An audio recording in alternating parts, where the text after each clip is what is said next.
Today's show is brought to you by Lovable.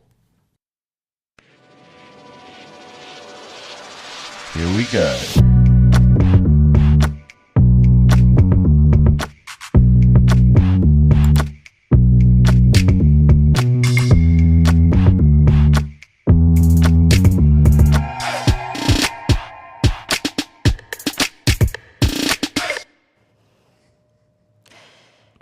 Here we go. It's game week 7 and there's a twist. This time the players will be competing in Mario Kart. Nope, just kidding. But we do have 2 special people in the Take building today. Anna Krumling will be streaming Title Tuesday and Virtual is a guest in the studio. We are looking forward to an exciting Title Tuesday. Welcome to game week 7. Looks like Farouk is almost getting it done on the board. Should still be a draw. He's losing now suddenly. He's throwing a thorn into the white side, holding on here for dear life. The nerves are kicking in. He's playing with Ghost, afraid to commit. Did he lose on time? The clock is his worst enemy right now. Oh, look at this. He's trapped his own king in the corner. The Black Rook is hit as well. Whoa, is this a blunder? Checkmate is coming.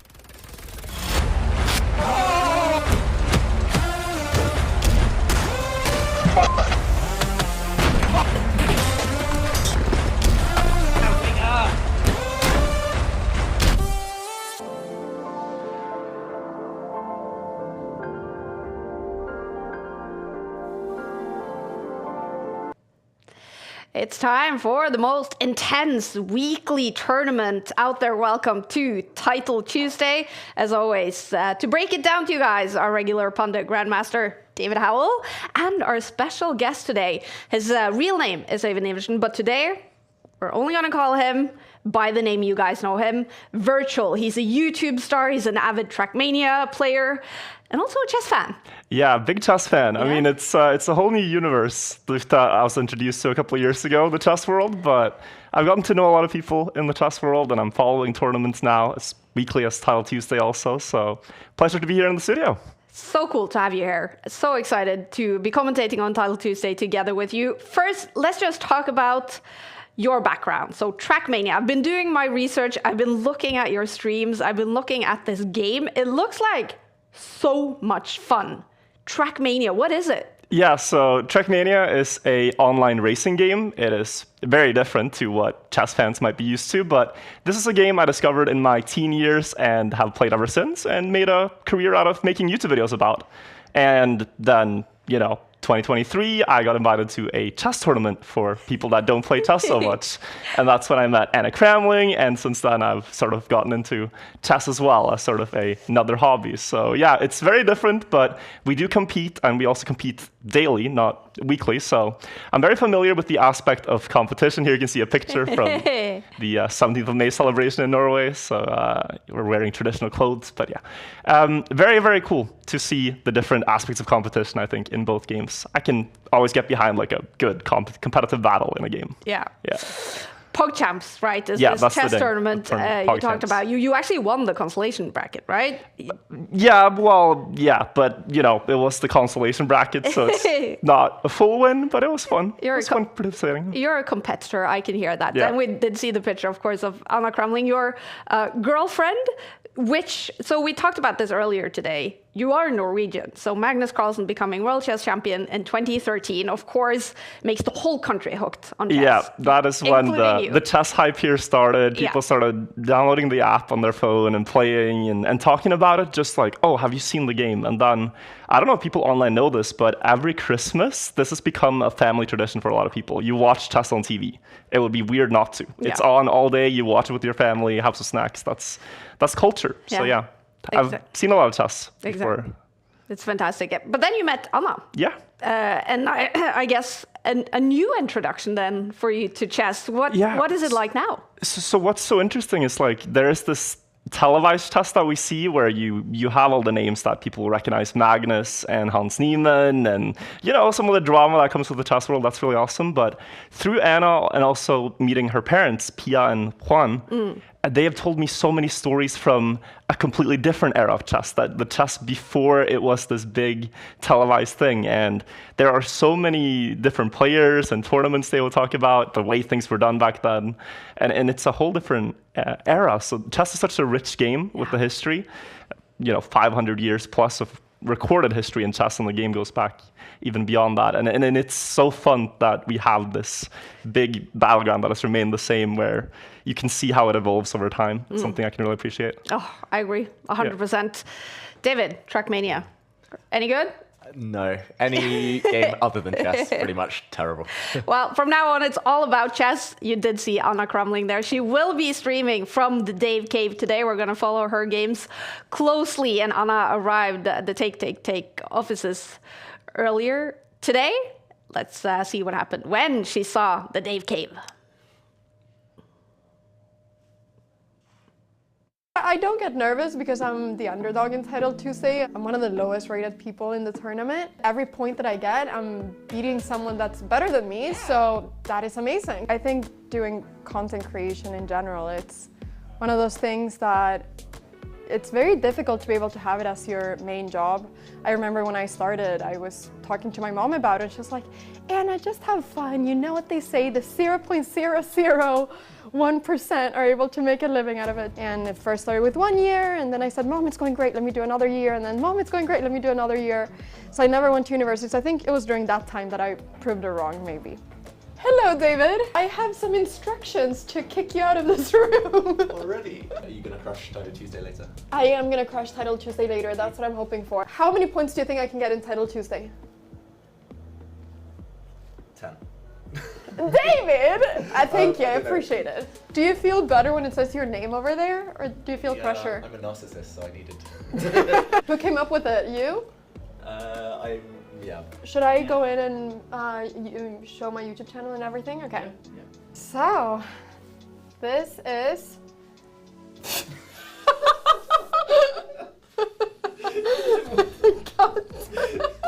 I mean, I'm really proud of just this idea of discovering that I don't have to play against a super strong player to make it an interesting video. I can make a video where I'm playing against a pretty random guy that people don't know, but who's very interesting, has a very interesting story. How are you, young lady? And that can still get 6 million views. You want to know something, Johnny? I'm going to tell you a little secret. I want to play you one more. Do you want to say hi to stream? No. My most viewed short is when I played against a 10-year-old kid. It has 163 million views. How old are you? 10. I still think, I'm not sure, but I think it's like one of the chess videos that have the most views on the internet. Well, Anna Crumling, you all know her as one of your favorite streamers, and of course a fantastic chess player as well. She's played 3 Title Tuesdays so far in the autumn split. Last week, she scored 5 points. And Virtual, living with Anna, what is she like when she plays these Title Tuesdays? No, she's really hyped beforehand. It would be like, oh, it's Tuesday, I gotta get proper dinner, we gotta get a proper warm-up, play some games before, get ready, and then she tries her best. There are a lot of high-rated players in the tournament, higher rated than Anna, so any points she scores, she's really happy about. You can hear like a triumphant roar in the other room whenever she wins. And also sometimes you will just hear a sudden, as a queen or a rook or another piece might be hanging. The typical chess emotions you go through in a game, I think. Yeah. She is ready in the Dave Cave. It's going to be so cool to follow Anna today. In the other room, the 2882. Well, no Magnus so far, but let's hope he turns up. Rumor has it Magnus will be playing Title Tuesday from the Take offices today. And that will be the first time, David, if he comes, that we see him since the baby arrived. Exactly. Magnus, we've missed him. Yeah. He did play Title Tuesday last week. Didn't go so well, didn't go according to plan, but nice to see him back. He played the Speed Chess Championship yesterday from the Dave Cave, where Anna's sitting right now. Yeah. So he's definitely getting the itch for chess back now. Exactly. We do see some other big names signing up. Jan Nepomniachtchi is ready. Daniil Dubo is ready. Bortnik is ready. Duda is ready. Where is Hikaru, though? Where is Magnus Carlsen? 5 more minutes to sign up. All right. If Magnus comes, and we hope he will, then we always have the opening challenge. You guys have been able to vote in this poll. And the opening he has to play at some point today, the sodium attack. Will that give him a big disadvantage out of the opening, David? It's definitely not the best move on the board. That's the reason it's not more popular. Maybe some of our viewers haven't even heard of the sodium attack before. It's not a bad move, though. It does develop a piece, albeit to the edge of the board. It's called the sodium attack because Na is the chemical symbol for sodium. So a bit of a sophisticated name there. So Na3, knight A3. Looking at his other options there, I'm not sure if there really was so much that could have gone better. So probably he would have preferred the Polish opening, but not by much. No good choices here. But I'm glad our viewers are getting involved and voting, giving Magnus a helping hand there. Yeah, or otherwise. or his opponent a helping hand. Well, Magnus Carlsen and Anna Kramling both playing from the Take offices today in Oslo. Players are logging on from every corner of the globe. We have seen Jan Pomniachtchi. He is playing. Let's hope to see Ali Reza Forougha playing from France. Hikaru Nakamura, he's played all the 6 Title Tuesdays so far in the autumn split. Will we see him again today? And then, of course, a big question. Fabiano Caruana, Hans Niemann, who won last week. Will we see them play? Because they are playing the US Championships, David. Yeah, there's been a lot going on. The European Team Championship just finished today. The US Championship's ongoing. Hikaru is elsewhere in the world playing what he calls a Mickey Mouse tournament, trying to get those games in. So yeah, the top chess players in the world, very, very busy this week. That might open the door for some new faces. Exactly. Well, it's all about qualifying for the Esports World Cup. There are 13 spots in total, and Magnus, as the reigning champion, is already qualified. And then the top 3 players from the Speed Chess Championship, top 3 from the Chesscom Global Championship, they will each go directly to Riyadh. And then every week in Title Tuesday, the top 10 players score points in the Champions Chess Tour. And at the end of the season, the top 6 players in the Champions Chess Tour qualifies for the Esports World Cup. Chess made its debut on that stage this summer, and Magnus Carlsen, he won it for Team Liquid. He beat Ali Reza Forougha in the final. Such a cool event, and these are the current Champions Chess Tour standings. After 6 Title Tuesdays, Magnus Carlsen is on top. We have Ali Reza Forougha in second, and right now, because Magnus is already qualified, it is the top 7th right now qualified for the Esports World Cup next year. But many Title Tuesdays to go. And who will win it today? We see Ali Reza Forougha has joined. Do you have a favorite among the top players? I mean, it's going to be a boring answer, but of course it's always fun to watch Magnus. It really is. And to watch someone in any sport or discipline that is just, it feels like a tiny level above the others, to watch them thrive in excellence. I think that's really cool to see. Other than that, I mean, from what little I know about chess, some players have a very aggressive style, sharp style of play, and that leads to more interesting games to watch. So someone who's willing to like sacrifice all their pieces and go for an attack, like one of the Indian players, I'm blanking on the name right now, but he plays very aggressively. Is it Erigaisi? Erigaisi was the name, yeah. He's fun to watch. Agree. We don't see Erigaisi's name on the list, but Magnus has joined together with Ali Reza Forougha. You always pick top 3 players that we have to watch out for in Game Week 7, David. Who is it? That's right. This week I've picked 3 names. Of course, it's Magnus. We're all so keen to find out how he gets on now he's a father. Nice to see him back here in the Take studio, of course. Next up, I've gone for Ali Reza Forougha, who won last week. He was in great form. He's been fantastic in all Title Tuesdays. He was always coming second, third. Last week, he finally got his breakthrough. Last but not least, we have Anna Kramling.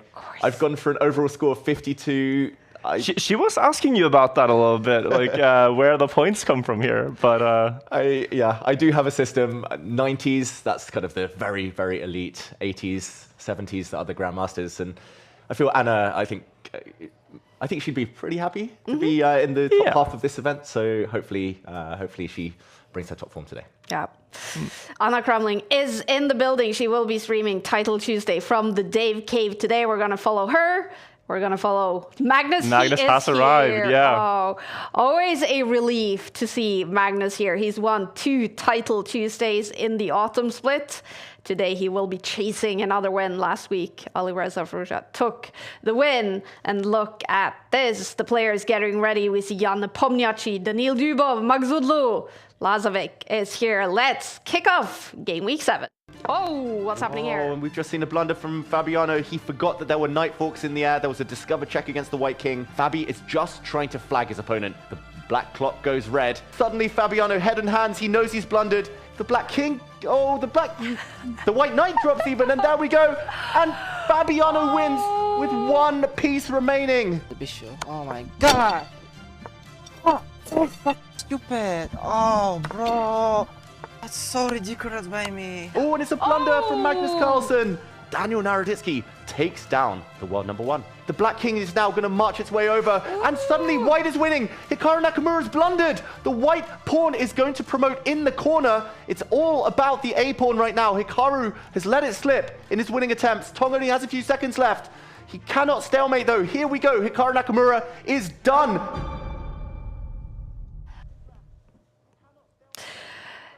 Hikaru Nakamura, will he be playing? All right, the games for round 1 is coming up. Total of 11 rounds each Tuesday. And here we go with round 1. It's Magnus Carlsen with the black pieces against an FM Punin from Ukraine. What are we seeing on the opening here, David? Yeah, still very early days here. Magnus with black has tried to play the Sicilian defense. White, though, has tried to gain all the space, not playing with knights, not playing with pieces, instead going for pawn action in the center, trying to extend, putting the pawns on dark squares as far as possible, now bringing his knight out. Magnus is going to just lock the center and try to play on the flanks. Early days, but Magnus, I'm not sure whether he was late, whether he just was wondering what to do in the opening. He's quite a bit down on the clock already, and he might not have the type of position he wants. It's going to be a long, hard grind, this one. No easy ways out.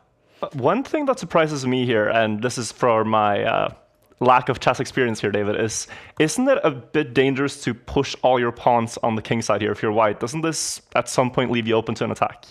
Yeah, it can work very well, or it can work very badly. Yep. It can definitely backfire. And I think white would love to, at some point, kick away this knight. At the moment, it's not possible, as kind of the squares, whoops, if my arrows can work, there we go. The squares are covered. The black rook as well would open up. So as you say, you don't want to push too soon. You don't want to race forward before your pieces are ready. And Magnus, in the meantime, kind of expecting potentially a flank push. He pushes his pawns forward, and wow, that's an interesting pose to be playing chess by Magnus's opponent. Yeah, he looks very relaxed here. I love that. Andriy Punin is lying down. He is playing Title Tuesday, Game Week 7. This is round 1. He is 38 years old, a FIDE master with a rating of 2289. He has played all 6 Title Tuesdays so far in the autumn split, so he is very, very fond of this format, and he scores quite a lot of points. He has a record in the autumn splits of 6.5 points. Impressive stuff, and especially if that's the way you play Title Tuesday. I like that. This looks precarious with the pawn push, as you said, David. The king looks very open to my eyes, but is it rather safe in the corner there, or no? Yeah, I think for now it's okay. It's high risk, high reward. As we mentioned, he's essentially saying the black knight is going to be pushed to a bad square. And wow, he jumps forward with his own knight. A bit surprised by that one. As you say, the white king is going to be vulnerable. He's going to hope to protect it maybe on the light squares with the bishop to dodge any checks here. But there are tactics in the air. Knight takes pawn is one idea. Since the white pawn is kind of overwhelmed here, it's overworked, defending a pawn, defending its own knight. But Magnus plays on the other side of the board instead, and Punin is the evaluation bar does favor him, yeah. Yeah, looking good apparently, but I'm going to say it's complicated. And in practical terms, I would far rather be black with the safer king. Yeah. Is Magnus going to elect to leave his king in the middle rather than castle and keep that rook on the file towards the king? Is that sort of what his long-term goal is? That's a great question. I think knowing Magnus, he likes to kind of tease the opponent. He's like, wait, attack me in the center, attack me in the center. As soon as someone goes for his king in the center, he'll run away. So he might be keeping them one up his sleeve for later. I think for now, definitely the black king is happy where it sits. Punin is better on the bar, and Magnus is about to take under 3 minutes on the clock. Remember the format, 5 minutes for each players. No increment, that's the new format in Title Tuesday. And Magnus now has 2 minutes and 50 seconds left on his clock. Can that become an issue? Definitely. It's rare to see Magnus kind of in maybe a bit of trouble on the board, but especially lower on the clock in the early rounds. Normally he just trusts his instinct, blitzes through the opposition, essentially. And here we go. He opens up a line. This could be very good for black, as we mentioned, or it could backfire. Now, after a recapture, the white rook also gets access to the H file, and there might be a pin if Magnus is a bit too slow. So, wow, a quick flurry of moves. We saw some trades. The black bishop captured the white knight, and the black knight goes back. He's playing a bit of a waiting game, Magnus. He's going to slowly bring his knights around to better squares. And you said it, Virtual. The white pawns might be overextended. The white king might be a bit weak. Yeah, that looks scattered. That looks like there's been, you know, an actual war in the middle of the board, and there definitely has. But for me, in these middle game positions, I really struggle to see like the long-term plans in the game. So like, as you said, this knight maneuvering. When you point it out, it's very obvious. Like, oh yeah, that looks nice. But I think this is what I find really fascinating, is seeing all these long-term prospects that you might have towards the opponent. White does have the bishop pair though, and as more and more pieces, especially the queens, are traded off, doesn't that favor our player from Ukraine here, Punin? It should. That's right. Like, the center's quite blocked, so the knights at the moment have stable squares, but I'm very biased towards bishops. I fully agree. And not just that, but white has an extra pawn. It's hard to count here. It took me a while, but the pawns are so scattered. They're all isolated or doubled, but he does have one more than Magnus. So right now, I'm expecting him maybe to start trying to improve his pieces. This rook, kind of unemployed right now, not doing much. He can swing that over to either the center or maybe all the way across to a potentially open line. Magnus, I think he's just fighting for a draw on the board, but suddenly he's up on time, and we know how magical Magnus can be in the endgame. Exactly. And one thing I've noticed here also is I believe Punin is not using a mouse, but a touchpad on the laptop. Oh. And so as time ticks down, you could imagine that might be a little slower for each move, and maybe that comes into play. I'm not sure, but I used to do that myself, and I had to give it up because I was too slow. yeah. So touchpad, trackpad, it's a high-risk strategy, but it's nice to be relaxed. So relaxed, he's horizontal, but yeah, he's traded off one of those bishops, so I think that's a big gain for Magnus. No more bishop pair for Punin. How important is speed on the mouse for you in Trackmania, Virtual? Well, the speed on how fast you're able to click or move your fingers is quite important. But most players use keyboard, actually. Keyboard Really? and controller, yeah. So that's the mouse doesn't get much use in Trackmania. Some players actually use it, but it's very rare. But in chess, I know it's everything. You got to be precise. Like some chess players could be very good at other video games because of their mouse speed. Oh, that's interesting. Yeah. Yeah. They actually practice it, right? Well, Magnus is playing with the black pieces here. He's up on the clock. I guess the game could be turning in his favor. Also playing a game now in round one is, of course, Anna Crumling from the Dave Cave. She's in trouble. She's playing a very strong IM, and he is in a winning position right now. And Anna has 10 seconds left on the clock. I'm keeping an eye on that as well. Can she turn it around? You also mentioned another of your favorite players, Arjun, with his aggressive style. He's also playing with the black pieces here in round one against Ginger GM, Simon Williams. So that's a cool game as well. But this one, it's heating up because Punin now has less than a minute on the clock. Is he about to get into trouble against the world number one? It's definitely gone wrong for Punin. He had the advantage. He was 1 pawn up. Now he's suddenly 2 pawns down, but he has counterplay. This rook is attacked. If the black rook moves, then the white rooks, they're both ganging up on the pawn in front of it. The black king would then come under serious fire here. Magnus has no checks, so Magnus might be forced to sacrifice this rook for the bishop, maybe bring his knight to the center just to defend a pawn, and no quick flurry of moves instead. And we see, blunder there from Punin. Magnus now can simplify to a rook and pawn endgame. He's got 2 extra pawns. He should now be winning. Magnus doing Magnus things here in round one. Massively better now on the board. With your chess level, Virtual, are you able to sort of see the win for Magnus here? Well, I'll be honest and say no. I like it, if I traded off the rook with the pawns and the king, I feel very confident. But there's still work to do, you know. You gotta advance very slowly here. upwards, but it looks like he's getting it done. This should be trivial for him. Yeah, both players smiling, by the way. That's a nice sight to see. Poonen maybe won't be smiling for too much longer. There we go. The pawns are advancing. As Virtual says there, you have to do it step by step, really slowly. One pawn might be sacrificed as a decoy. It's going to be this pawn far away from the White King that's going to crown the victory for Magnus. Poonen, the clock is red. Let's turn sound on Magnus to hear him talk to his viewers. Standard from here. Check. He seems very chill. It's just a walk in the park. Yeah. I do appreciate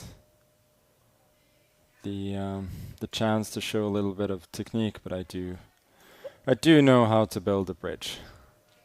Just here, this is what it's called, building a bridge. Now the rook builds the so-called bridge and allowing the king to come back and the rook to block. There it is. It's a win for Magnus Carlsen in round one. Poonen. Does he lose on the clock and on the board? Simultaneously. Yeah.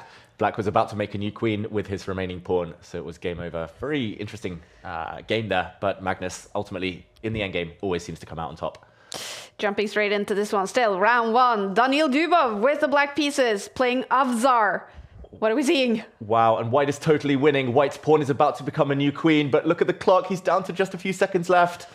I think the clock froze there. We will get an update any second. Avzar, one of the Turkish wonder kids. So many of them these days. He's got 2 seconds to deliver checkmate. The king's in the corner. He doesn't. He stalemates him instead. Daniil Dubov escapes. Ooh. Stalemate to end that game. Wow. Daniil Dubov, one of the favorites every week in Title Tuesday. He gets lucky. It's a draw against the 15-year-old Avzar. All right. He was about to win, though. Do you think he's actually disappointed now, the Turkish youngster? 100%.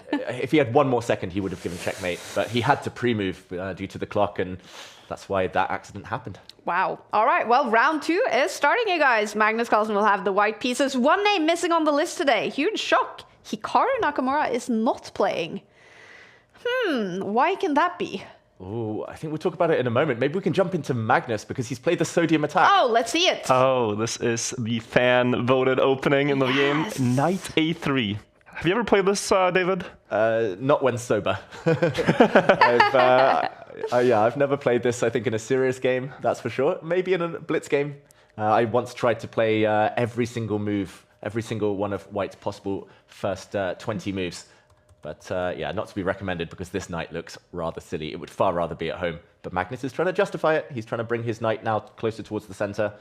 And yeah, this is going to become a very interesting game. He's up against a very strong player, I've got to say, Sahaj Grover. And Magnus, he's now transposed into what looks like a Sicilian, just with a very oddly placed knight. And that's why it's much better for Black right now. And there we have Mr. Grover joining us from India. He's 30 years old, a Grandmaster.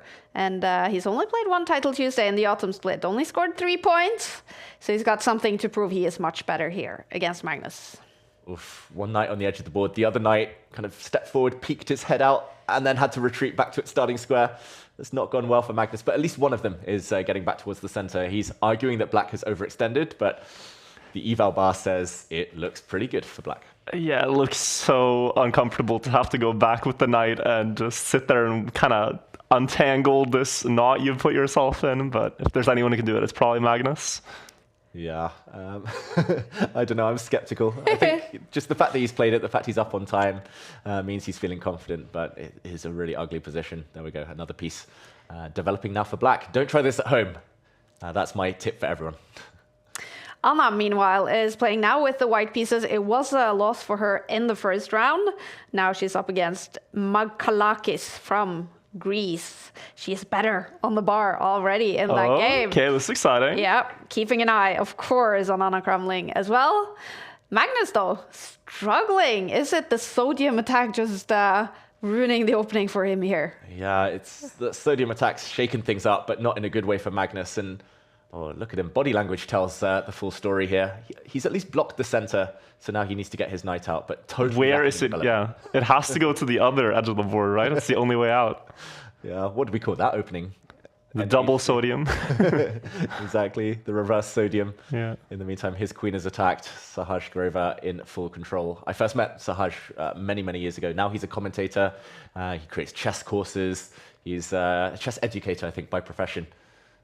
He's going to be very principled, and he's going to try and punish Magnus for taking this liberty in the opening. Do you know if he's worked with the young Indian superstars, Gukesh, Prag, Ergaisi? Ooh, I'm not so sure, but I know he's kind of been the brains behind many chessboard courses where maybe more famous authors have been kind of the kind of front of it. He's been doing the hard research. Yeah. He's an opening specialist, so this one has definitely thrown him off slightly.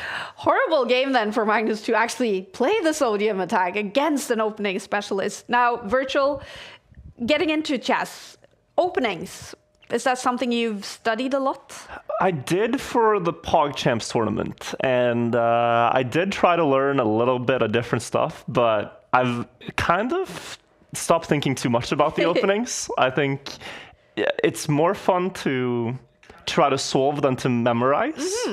But that isn't necessarily a better win strategy. You might win more games if you know the correct move in every position. But yeah, no. So I'm trying more now to play just principled, develop the pieces. There's this like internal voice of what would my coach say, what would Anna say. Yeah. It's like, yeah, you should probably develop your last undeveloped piece and whatnot. I think that is, what I've been doing for the most part now. But I would never hope to end up in a position like this. Although somehow there's a tactic here, David, I think. As White is much better on the bar. Ooh, very interesting. I think Sahaj has just blundered a pawn. That pawn in the center drops off, and Magnus, at least he's got something to suffer for now. He's a clear pawn up, and I think Sahaj just trying desperately to block the white pawn's advance, put his queen on a bad square. So pawn advantage for Magnus. Not just that, but the white knight can actually come out to a healthy square. Shaking his head, he realizes there might have been a blunder there. Magnus, with more than 3 minutes on the clock, massively better here in round 2. A total of 11 rounds each Tuesday before we announce the winner. And this is very classic Magnus Carlsen. He's done the hard work, he's won a pawn, so now he's going to try and force the trade of queens. He's going to try to get down to an endgame to simplify the equation and grind out a victory. The queen trade dodged, but that's going to be very risky for the black king. The white queen can try to swoop in now. The white pawn's advance can continue. That's going to be a real thorn in the black side. It's going to be all sorts of Ooh, later. This diagonal looks very scary now towards the king for black to deal with. Yeah, if it's not mate now, it's probably mate eventually, as the white knight as well. That is a bad sign. Galloping forward, finally to a good square. And Magnus's double pawns, by the way, rock solid, keeping his king super safe in the center, just like it was in the previous game.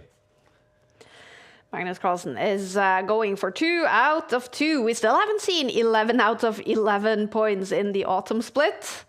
Will we see it today? That's always what Magnus Carlsen and players like Ali Reza Frousha goes for, and players like Hikaru Nakamura. But Hikaru is not playing today, and he's not participating in the US Championships. Do we have any idea why he would not be playing Title Tuesday? It's very rare. He almost always plays. Yeah, almost unheard of. And I can confirm it's because he played in the Maritime Open Championship to try and get closer to the candidates tournament to fulfill the games quota. That finished last night, late last night his time. I guess he's traveling home. So unfortunately, he can't make it here today, but he'll be back in future Title Tuesdays. And he's going to be back a happy man because he's ever closer now to banking that candidate spot. Exactly. He now only needs a few more classical games, right, to be eligible for that spot. 5 more games. 5 more games. Yeah, he's going to reach that. Hikaru Nakamura, we're going to see him and the candidates next year fighting for that spot to face Gukesh in the World Chess Championship match. Do you miss seeing Magnus play the World Chess Championship match? I think we all do. Yeah. I think it is. It feels like it's a even better World Championship when Magnus plays, but of course he has to do his own thing, and now he's certainly doing it. This is a move I don't understand, David, as the pawn doesn't seem to be achieving more for you on the square. Yeah, it's just to prevent the opponent's rook sliding across, attacking 2 pieces. But I agree, like normally you don't want to push pawns like this too far forward, and Sahaj Grover reacting there because the white queen's path has now been cleared, and you talked about that diagonal, Virtual. I think that diagonal is going to end this game. Checkmate's coming. Should we check out what Magnus says? Turning his sound on. The state of Norway. Oh, we're coming into something in the state of Norway. Magnus about to win massively better on the bar in round 2, looking super comfortable. Okay, that's cheeky. Quick checkmate threat. That's threatening mate. Okay, Sahaj smiling there. He's like, oh, probably Magnus will see mate in one. Castle. Isn't that on the bucket list for every game? And To here make it a comes. late castle. That's Now it's late. Yeah. 2 out of 2 late castles. Very, very late. He castled on move 26 Here. in this game, Magnus Carlsen. King G2 and then block the check, or I can block the check with a knight. I mean, it's just a rook up. That's Let's it. see. It's a win for Magnus Carlsen. 2 out of 2. He wins with the white pieces, safe and sound in this game. Let's jump into Anna's game. She has the white pieces. All right, Magakalis from Greece has turned it around massively better now. Do you get worried looking at this board, Virtual? Yeah, this looks a bit scary for Anna. I'm not not seeing too much about the position, just looking at the bar and counting the pieces. But it's a very far advance here for Black that she has to deal with the pawn and the pieces near the king. But I don't see the breakthrough yet. I don't see it either. Her last move's really clever, by the way. She wants just one more move to drop her knight back, and she'll force a knight trade. Then it's just opposite color bishops, and very good chances to hold. So Black needs something now. The bar slides slightly. This pawn is hanging, so I'm assuming a knight trade now by her opponent, and he's going to grab this pawn. So yeah, material advantage, but she's going to blockade on the dark squares. If she can survive somehow a bit longer. Ooh, that's a blunder. The black rook's going to slide and win that bishop. Instead, the pawn pushes, the queen trade, and the pawn avalanche is going to begin. This looks unstoppable. Maybe only chance to start playing very fast and try to deliver a lot of checks, but I think the longer this game goes, the scarier it is for Anna. It's 15 seconds versus 20, though. I mean, at my elo, anything can happen, but maybe not at the level of Title Tuesday. We'll see. Ooh, that last move might be the clincher. She's allowed a nasty discovered check there against her king. She's defended really, really well, but it's falling apart now, and a check in the corner might just end this game. The bishop's coming in, the pawn's promoting. Okay, he's still struggling, and for a split second. It was okay again, and now the pawns are blockaded on dark squares. She can liberate her rook. She's doing well again, Anna. Or it's a flagging battle. It's a flagging battle. Come on, 3 seconds. The rook is hanging. The rook is hanging. But it's all about the pre-moves. She just needs to take the last pawns, and 1 second for Anna. The queen appears. It's not enough. I thought we might save that. I thought we might save that. Oh, I thought we might save that. I really did. I really did. Very close to a save as well. Yeah. But yeah, you gotta try these tricks, right? It's never over until either the time's up or checkmate's on the board. That was really impressive defense from Anna. I've got to say, like, just 1 or 2 seconds away from saving that game, which looked almost hopeless. Okay, it's a tough result, but she should take some heart from that. Exactly. Let's see if Anna can make a comeback in round 3. So far, 2 losses for her, but some impressive defensive play there. In the end, round 3 is about to start. We did see one shocker result in round 2. Alireza Firouzja lost to an 18-year-old FIDE master. Not a good start for Alireza, who won Title Tuesday last week. Magnus Carlsen, though, great start. 2 out of 2 so far. We see many players still on 2 out of 2. And in the next game, we have Madavi against Magnus. Ibarra against Jan Nepomniachtchi. Lazovic faces Dura Bayali. Many cool games coming up. We will jump into Magnus's game, though. He has the black pieces against an international master. Okay, early days here. Magnus, he's probably glad to be done with the sodium attack. So he Playing can play something more normal, yeah. Exactly. That being said, it's high risk again from Magnus. He's played the modern defense that pretty much allows white to occupy the center, and black plays on the flanks instead with some pawn pushes. It's modern because back in the old days, classical chess, it was all about fighting for the center. And it was a group of grandmasters a few years back who decided, okay, you can kind of curl up into a ball, kind of bring the opponent onto you and try to counter later. And Magnus, he's definitely not going to castle in this game either, because that would be walking into the firing line. Instead, he's going to try and slowly develop his pieces and strike back when the time is right. very interesting. This is his anti-young player chess repertoire. Reza Mahdavi, he is a 17-year-old from Iran, international master with a FIDE rating of almost 2,500. Impressive stuff, but on Chess.com, the Blitz rating is 3,115. Really, really good in this format, and he loves Title Tuesdays. He's played 5 game weeks so far, and he scored 8.5 points in game week 4. But struggling here against Magnus. Yeah, just this last 2 moves, I was going to say, you go back, I go forward. The white knight retreated. That allowed black to break in the center, and we talked about the modern defense. You don't normally get this opportunity to put pawns in the center, backed up by this beautiful battery of bishops. The bishops are poised. If the center explodes, which it's guaranteed to do now, they are going to be wreaking havoc on this board. Knight takes pawn would also unleash the black queen to take an undefended pawn with a check. This has gone very badly wrong in the last 2 moves for Mahdavi. Oh, and the trades here, yeah, like both kings are now staring at each other. It's wide open. But you said this favors black more than white. Is that because white has sort of overextended, as you said, and black maybe can tuck away their king better? Exactly. Yeah. And, I think it's all about the first check. White can't give a check now. Black's going to get the first check in, and then black's king's going to run the other way. As you said there, the king will be tucked perfectly, and white's king will be struggling to survive. If you could just throw this knight out the way, if you could put it anywhere else, white would be fine, because the white king could castle towards the queen side on the left flank here. But unfortunately, that one piece gets in the way. And temporarily, Magnus is up a pawn as well. He just captured in the center. And yeah, Mahdavi, he's terrified of this check. Understandably. Yes, that looks terrifying. Magnus with the black pieces. Anna also playing with the black pieces in round 3. She is up against a candidate master from Italy.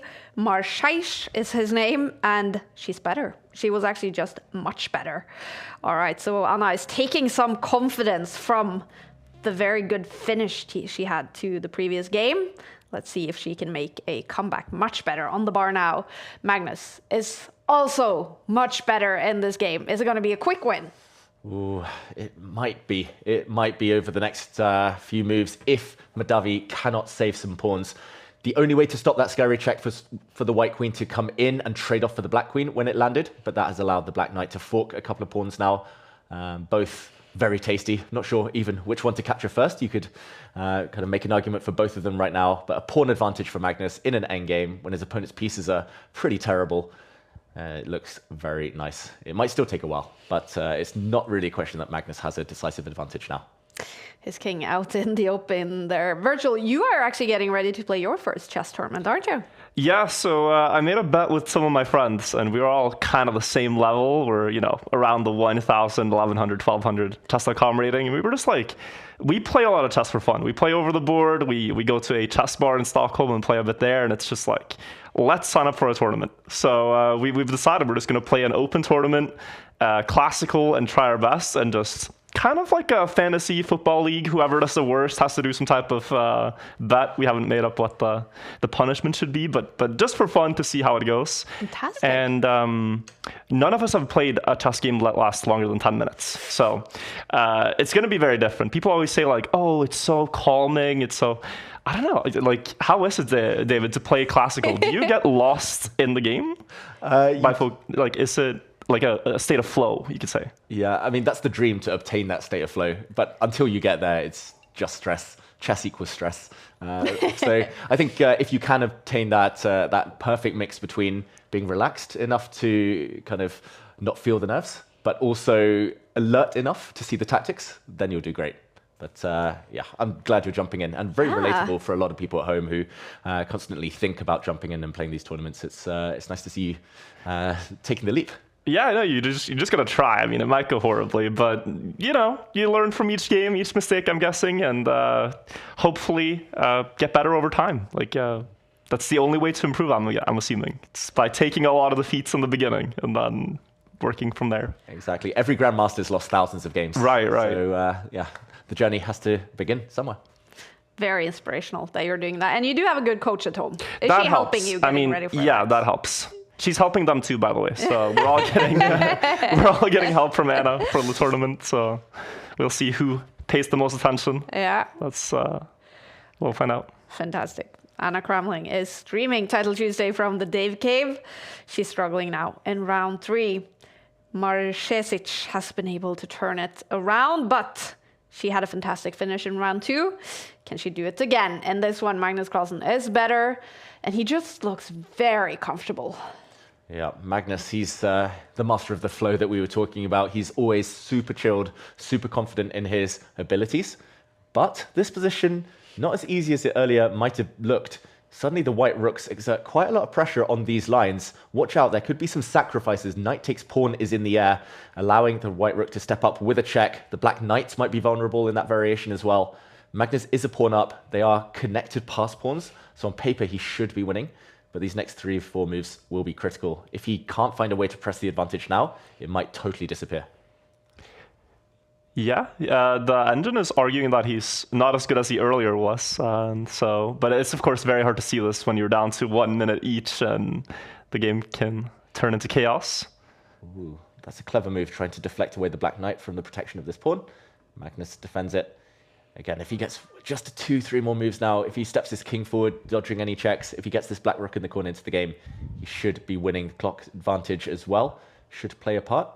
But very impressive fight from Mahdavi, who was pretty much lost after 10 moves.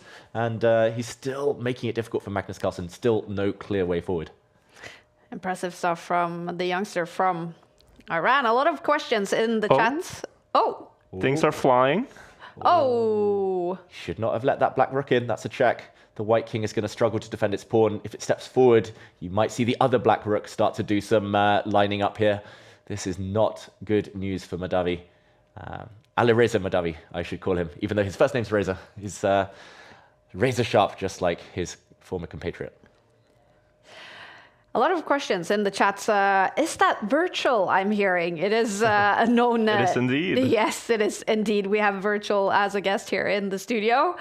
Known to many for streaming, for being a YouTube star, for playing Trackmania. You have a lot of followers on, well, all channels. 1.18 million subscribers on YouTube. That's incredible. And also the boyfriend of Anna Kramling streaming today. So we still call you a streamer, a Trackmania player, but also a chess enthusiast. And chess enthusiast. That's a good That's word. my title. Yeah. I'm a CE in chess. Oh, I like it. Yeah. I like it. I'm gonna take that as well. Finally, Chess I have enjoyer, a chess title. yeah. Chess enjoyer. That's very nice. And Magnus is enjoying this game. Less than a minute on the clock. Is there any chance this game can explode? Oof. It's hard to see any real hope for Mahdavi. He's just got to survive move by move. It's a cliche in chess. You just got to cling on, not let your opponent knock you out immediately. And I'm looking at the move maybe to bring the rook up to the center to defend this pawn, which was hanging. Instead, he gives a check. The bar slides the whole way now. It's completely black. And that's because the white knight is a bit offside, needs to retreat. And Magnus, he's single-mindedly ganging up on this pawn, trying to trade rooks as well. 9 seconds, the clock going red. That might spell the end for Mahdavi. He's still fighting, trying to land some checks. But the black rooks are going to give checks first. This is almost over now. 8 seconds, not going to be enough. Red clock for Mahdavi. Huge trouble on the board, on the clock. He looks chill though, focused. Can he save it? Probably no hope. Magnus about to go up. 2, 3 out of 3.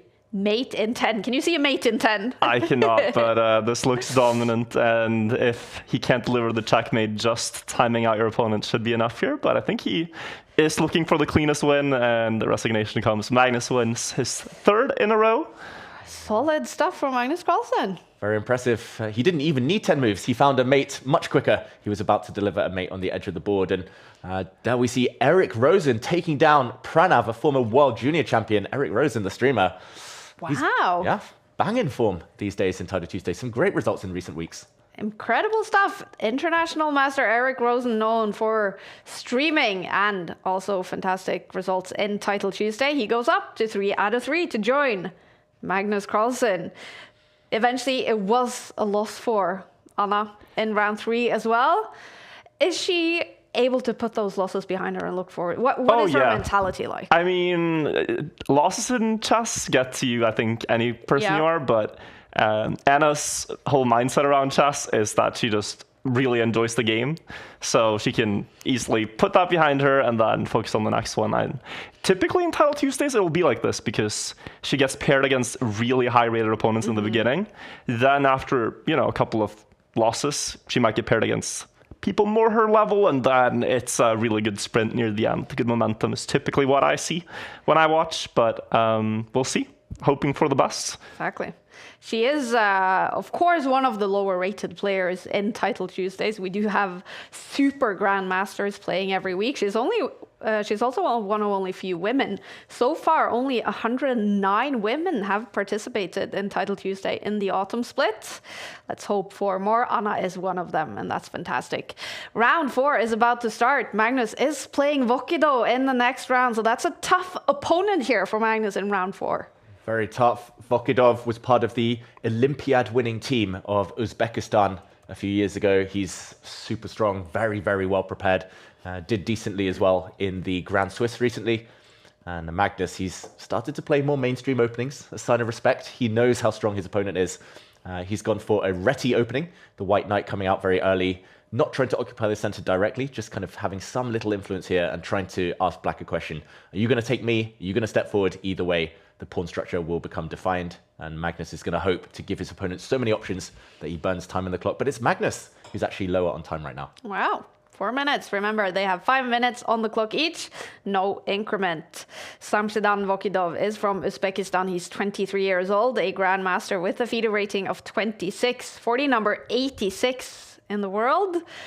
He is called Shield 12 on chess.com with a blitz rating of above 3,000. And this is only the 3rd Title Tuesday he plays in the fall. In the autumn split, last week he scored 7 points. And now the question is, can he beat Magnus Carlsen? A reaction on his face, though. I wonder what that reaction was about, because he's been playing very logical moves, very healthy moves. He's advanced his pawn, allowing some trades. Maybe he was wincing at the fact that bishop takes bishop. He had some ideas of pawn takes knight and it didn't happen, some tactics. Now, maybe he's wincing at this, the fact that his central pawn drops off in exchange of pawns, but maybe not the pawn he wanted to lose there. And yeah, the position's simplifying. Normally a good side for Magnus Carlsen, and I think especially this bishop is happy about recent developments. Yeah, that bishop again looks very strong. Somehow the pieces just end up on the exact squares you want them when it's Magnus controlling the side playing. Yeah, you said it in a previous game, that diagonal. It's the key diagonal again. Yeah. Magnus is just fianchettoing, putting his bishops on these diagonals game after game, and it's been working out so far. Yeah. We were talking about during lunch the other day, what moves in chess would be what we call goals in football, the beautiful goals. Because in chess, for me, it's difficult to react to, maybe a small move, a piece just moving 1 square, but those pieces moving the whole diagonal, or a queen moving the entire board. That looks so beautiful. That looks like a goal, even if maybe it's not. Yeah, I think also the special moves, like when you sacrifice a piece for one that is less worth, or the queen, you sacrifice the queen, could be considered a goal. Some type of beautiful tactic that makes no sense at first is always really satisfying when you see the theme. These kind of things is what makes chess so beautiful. Yeah, I'm all about the boring positional moves. I'm like, oh, look at that king placement. Oh, chef's kiss. But the pawn structure. The pawn structure. I mean, look at Magnus' hanging pawns in the center here. Are they strong? Are they weak? No, I mean, you're right. It's the unexpected moves normally in chess that we celebrate, that get the double exclamation mark, the brilliant. And yeah, normally it's a sacrifice or promotion or some kind of a blitz attack. So yeah, very interesting. In the meantime, Magnus has a big threat, just to point out. This knight is trapped. So Magnus wants to catch it with his queen, maybe even with his king. Watch out. So the bishop had to retreat, creating a escape square. This is looking very, very cagey, very balanced. Magnus isn't enjoying this, by the way. Down 1 minute on the clock. But there we go. He changes the pace. He's trying to open things up. That's the type of move that isn't quite a goal, but could turn into a goal if the opponent isn't careful with their defense now. Yeah. Maybe it's one of those Maradona pawns who just goes the entire board and becomes that beautiful queen. Hand of God. Yeah. Okay, wow. This is really heating up suddenly. Look at this double attack on this pawn. Not so easy to stop. You don't really want to go passive defending it. If you throw anything in the way, be careful, your pawn might drop off in the center in the near future. First, it's okay, you're attacking this knight, but the tactics are starting to get a bit more crazy here. And yeah, I was thinking it was just dead level, but now I'm thinking it's going to be decisive. In which direction, I'm not sure. But it's this feels very, very tense. Like, you make one slightly inaccurate move here, and the game shifts completely. Yeah, Magnus is gambling. He's doing... Wow. Yeah, I have a feeling he's going to jump his knight in or something crazy, just to try and sever the connection between the black queen and the black knight. But 2 minutes on the clock. Magnus, this might be the most danger he's been in so far today. Magnus only has 1 minute and 50 seconds left. This is round 4. He's on 3 out of 3 so far. He's searching for win number 4, but maybe inching towards a little bit of trouble here. He is playing a very strong Grandmaster here in round 4. Grandmaster Vokidov from Uzbekistan. He has the chance to take down Magnus Carlsen. And Magnus doesn't enjoy these types of positions where you have to be super accurate with your calculation. You have to be very concrete. He prefers it where you can maneuver and get the opponent in queen to f3. That does hang a pawn. Black can now take this pawn, and due to the pin, the black knight is untouchable. What does Magnus have in store there? Is that just a clear pawn? Is that the reason black is better? Is it just bringing the black knight back to the center first? Ooh, he should have taken the pawn 1 move ago, because now Magnus does attack the knight. That's actually a worse square for the black knight than it previously was on. And there seems to be some tactic stuff here if you could somehow capture the bishop. Oh, no, wait, actually, no. I was looking at like a knight fork happening, but doesn't seem to be in the cards. Oh, you called it capturing the bishop. Wow, Archel, good job. Almost. You can capture the rook, though, and get out of this. No, you cannot, because the rook hangs on the back rank. Yeah, and we saw a reaction from Vokidov there, because due to that little flurry, Magnus now has a knight and a bishop for a rook and a pawn. A knight and a bishop normally worth a lot more, especially how strong the white knight is right now. The white rook's going to step back, try to go across, and all the black pawns are on dark squares. They're big targets. Magnus has a winning advantage. And I do want to say I didn't spot all of this. I'm not going to try to take credit for this. Your instincts. It's chess player instincts. No, interesting that it ended up this way. And yeah, you said, so typically you would want to have the 2 pieces here, but is it not easier to coordinate the 2 rooks? Yeah, as long as they have targets. Yeah. Actually, the dream for black is to trade off 1 set of rooks. Because with pawns on both sides of the board, a knight is a short-range piece. A bishop sometimes struggles to stop pass pawns. If Vokidov could trade 1 set of rooks, he will save this game, at least. But yeah, for now, the problem is the black rooks. One of them does a good job attacking. One will just be a purely defensive piece, and they don't have anything to attack. Everything's defended in white's camp. But this is at least a lot more clear from Magnus. Like, this might be something he enjoys a lot more than the previous position you mentioned. Yeah, 100% agree. Clear plan. The kind of stakes on every move are a little bit lower, so he can afford 1 or 2 smaller kind of maneuvering moves, inaccuracies. Well, he's just going to sit on this position. Look at that black rook in the corner. Super passive. This is torture for Vokidov. Slightly better for Magnus Carlsen. He has less time on the clock, though. Less than a minute left for Magnus Carlsen to secure win number 4. And you think right now it's going to be a Magnus win, David?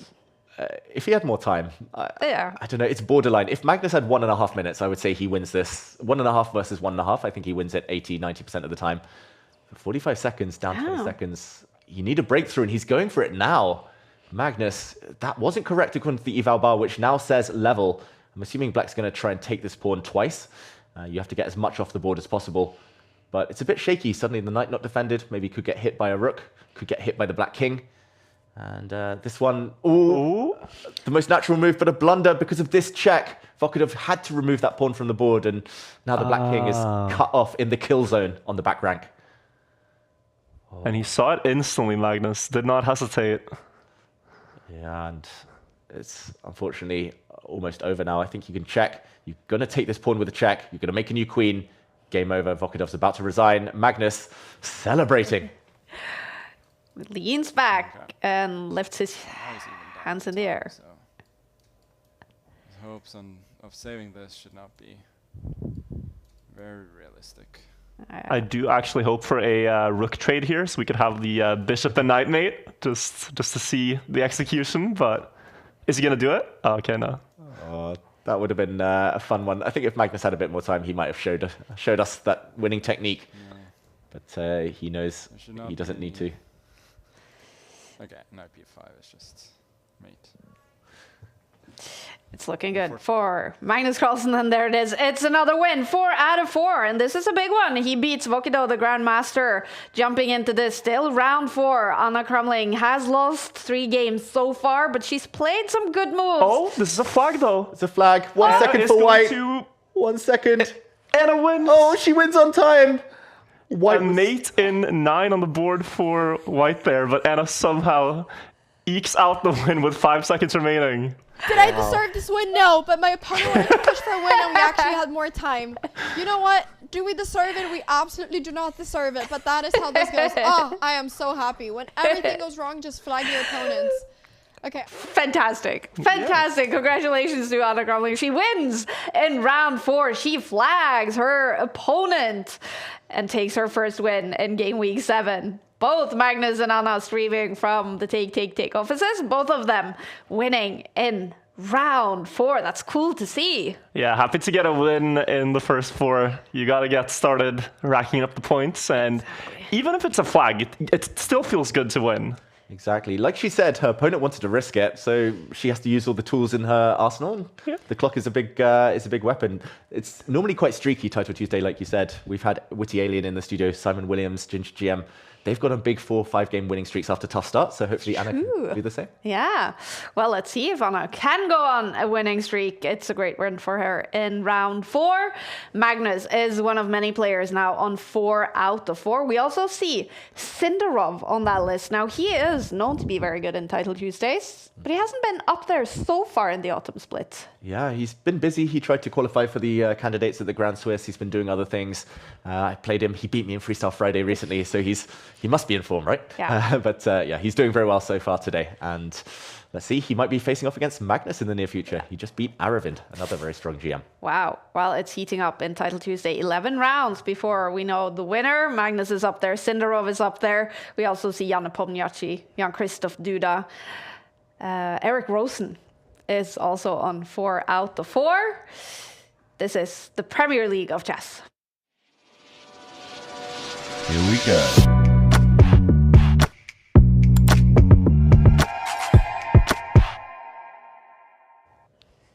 So many cool games so far. We've seen time troubles, we've seen great moves, we've seen blunders. Let's dive into the first action replay. This is the action replay by Lovable coming very shortly. I don't know which game we're gonna. What's been the favorite moment so far? Ooh, Anna winning on time. Yeah, yeah, probably. We'll see what the. I don't think it's that one. This is today's action replay by Lovable. It's the round 2 win for Magnus Carlsen against Grover, and that was a good win for him. Yeah, it was a good win considering Magnus was listening to you guys out there, the fans. He played the sodium attack. Not the best opening in the world. Had to ride out the storm. Had to weather a pretty bad position, but ultimately got the job done. And it was here where Sahaj Grover started to go wrong as the Black King kind of castled into the attack. White started pushing pawns on the flanks, and Magnus later profited from a blunder. The black pawn in the center, super important. And ultimately, the end of the game, some sneaky checkmate threats, but Magnus was never really in any danger. He never lost control. Exactly. It ended up being a lovely win for Magnus Carlsen in round 2. Lovable is the presenting partner for Title Tuesday. It is such a cool app, you guys. Anyone can now create apps using Lovable, and they are the presenting partner for Title Tuesday.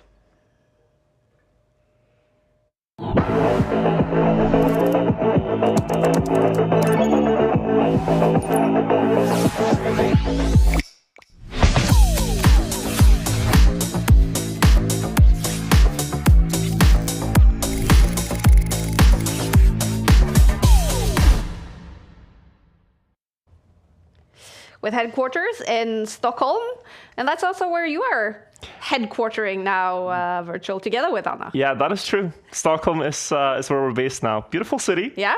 I gotta say, I gotta give the Swedes some credit. I do do a lot of jokes about the Swedes on my streams, but it's a nice city. I agree. Now, that's where you live, but Anna's been traveling so much lately. She's traveling to all these big tournaments. She had her US sort of road trip. Do you join her for all of that? For all that, no. I mean, at that point, my own community would be missing me because she is a globetrotter. It's like, oh yeah, I'm going to Mexico next week, and I'll be in South Africa, and it's a full-on global tour she's doing, traveling the world, playing chess against people on the streets.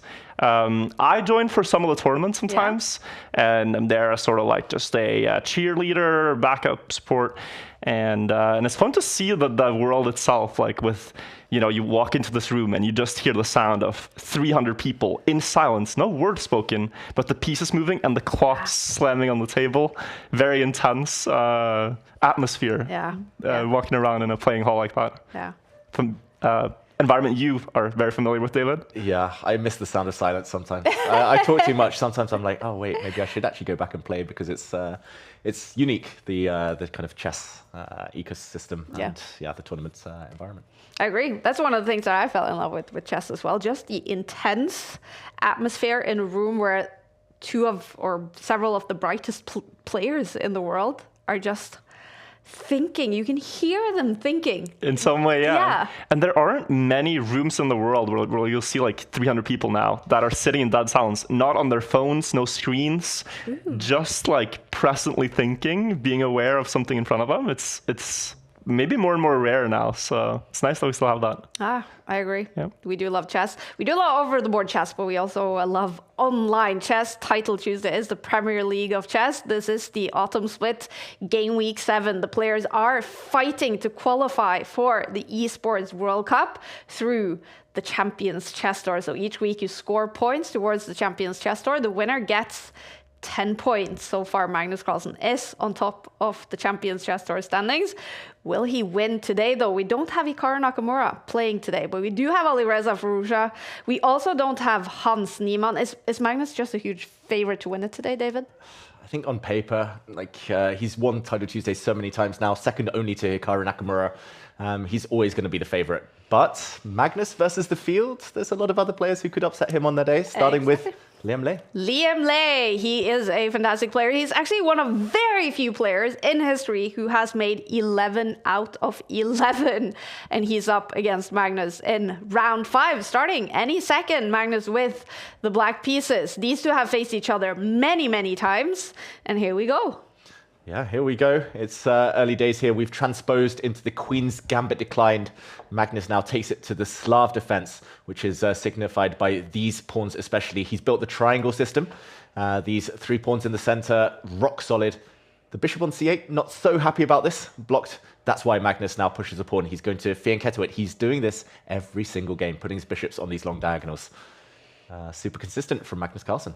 But so I think what sets him apart from the average player is that he will put the bishop there, but then in, 10 moves, 15 moves, that diagonal will open for him and he will be able to use it in an attack, whereas players my level might put the bishop there and just have it stare at a wall the entire game.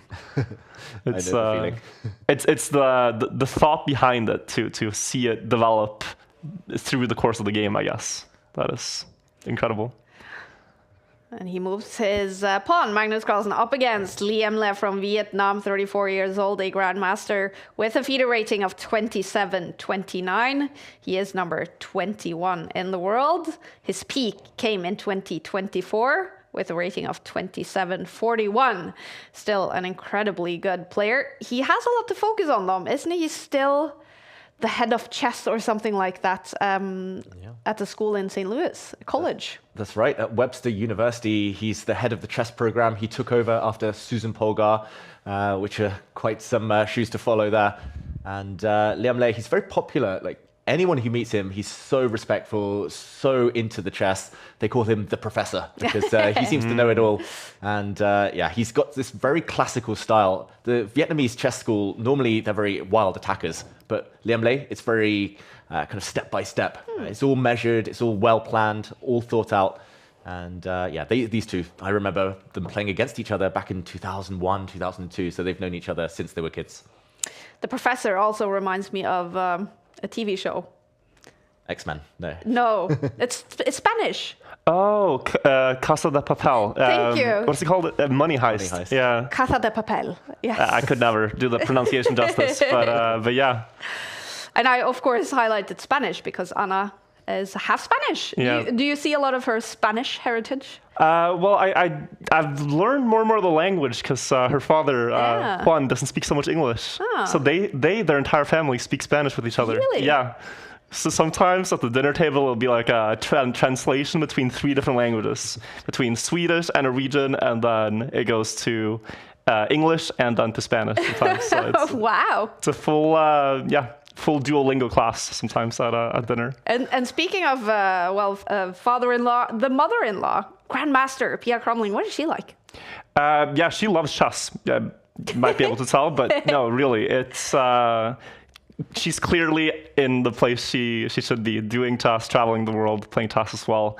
And I think also very proud to see Anna picking up something that has to do with chess. That has to be the best thing that could happen. Yeah. Yeah. It's fantastic to see how they always support each other, Anna and Pia, with their chess. All right, we're following round 5 game. This is Liam Le with the white pieces. He is better against Magnus. Much better. Much better. And this is a case of Magnus again going for a pawn structure we've seen before, the hanging pawns. But this time, the pawns are clear targets. They can't really step forward. The squares in front are well covered. Especially this pawn in the center now is threatened. White wants to take off one of the defenders, the knight, and then win the pawn in the middle. Magnus, he might have to accept being a pawn down in some shape or form, but he needs to simplify the equation. He needs to get down to an endgame that he can maybe hold. It's just tough. It's ugly. This white queen is super strong. Combining with the bishop, queen on light squares, bishop on dark squares, Magnus in trouble. He's up against the World Blitz champion from 2013. Liam Le is no easy man to beat. He has scored 11 out of 11 once in his Title Tuesday career. Is he about to beat Magnus Carlsen? Oh, it's getting close. This is so awkward for black. Like a semi kind of pin here. This threat of bishop takes knight, just unstoppable. This pawn in the center, I think it's doomed. Magnus, low on time, about to be a pawn down. It's going to be so difficult to hold this. He retreats his knight. Eval bar keeps inching forward for white. I don't see the knockout blow. This pawn at least now is defended from multiple angles. You could even just drop the bishop back, try to replace it with the knight in the center. Black's pieces are within forking distance. There is a pawn on this side as well that could actually be eaten. And, Liam Le doesn't choose the right one. Maybe a bit impatient there with the exchange. Would you be worried with the black pieces there, Virtual? I don't think I would get to this position with the black pieces against someone of this caliber, but yeah, no, I mean, a pawn is to me not the biggest steal in the world, but I'm seeing a lot of dangerous lines, like the queen is under a lot of pressure. And really, like, a good indicator for me is that black's pieces are very sandwiched on the back line. You don't feel like you can really move. You're a bit contorted, and these positions just, to me, feel really, really tough to play. Yeah, it's like Magnus is just reacting. Like he's just trying to protect everything and kind of pray that nothing drops off. It's not the kind of position where you're exerting your will on the opponent. You're not dictating the pace of the game. You're just kind of it's like an exam. Every move is like a difficult question, and it's tough. But he's been answering the questions, Magnus. He's still worse, but he hasn't lost a pawn in the process as I thought he might. So he should be happy about that. Magnus is now under 2 minutes on the clock. He's won Title Tuesday 41 times. Liam Le only 7 times, but he is really good in this format. Meanwhile, Anna Cromling, much better with the white pieces in her round 5 game. Yeah, she is definitely the one dictating the pace in her game right now. Is trying to attack the king in the corner, but still looking for the breakthrough in her game. Will it be 2 out of 2 for Anna? That would be cool in the Dave Cave. But for Magnus, struggling, both of these players on 4 out of 4. Right now, it looks like Liam Le will be the one on 5 out of 5.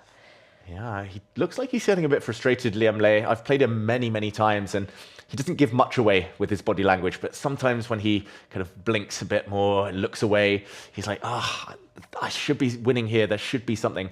And he hasn't won a pawn. This black knight, it's like the sodium attack all over again. It's just sitting on the edge of the board, but it's doing such a good job protecting this pawn. The rooks will defend the other pawn.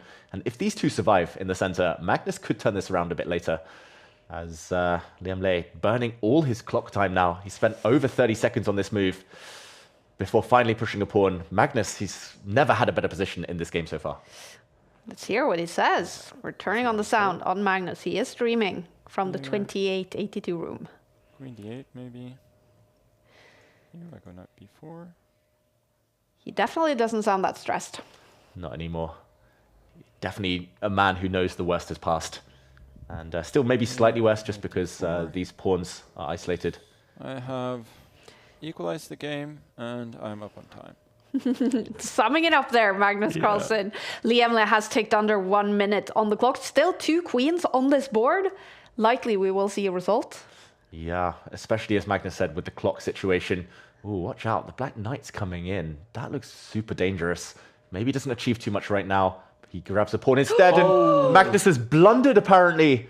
Why has he blundered? Maybe that knight is trapped. Liam Lei not finding the best move. But now the knight comes forward. Dropping the queen back might have just won the game. Threatening to come up to the top of the board with a rook and attacking the knight. That was a missed win by Liam Lei. Has Magnus noticed? Magnus noticed now, yeah, for sure. He does not like what he sees. Our knight is loose on b3 as well. Has he noticed? Well, Liam Lei is now better in the game. But can he untangle this? Draw by queen. I mean, there was knight g3. But I mean... All right. Magnus did notice he did something wrong there. What are we seeing now on the board, David? We're seeing Magnus, again, curling up into a ball. The knight defends this all-important pawn. So again, he's avoided immediate catastrophe. And suddenly, it's much better for Black. That one move, Black could have slid the rook across. He's doing it again. Ooh. Rook takes pawn. Rook takes pawn, wins the game because there's a knight fork. Oh, he's done it in a different order. But this is still winning. Hitting the queen and threatening checkmate. It's checkmate. Magnus is going to win out of nowhere. Wow. Yeah, wow. A little bit too weak. But most of all, a little bit too slow. I guess he's talking about Liam Lei there. He did go down on the clock, Liam, and lost to Magnus Carlsen. Magnus goes up to 5 out of 5. It's a win for Anna as well. Yeah, we can see this without the sound. We can see a smile on the left side and a little bit of a distraught face on the right side. Yes. The two emotions of chess, if there is a decisive result. She actually ended with 3 queens in the final position, Wow. Anna. You can see 2 at the top of the board. There's one hidden just behind her name as well, as she delivered checkmate to her young opponent.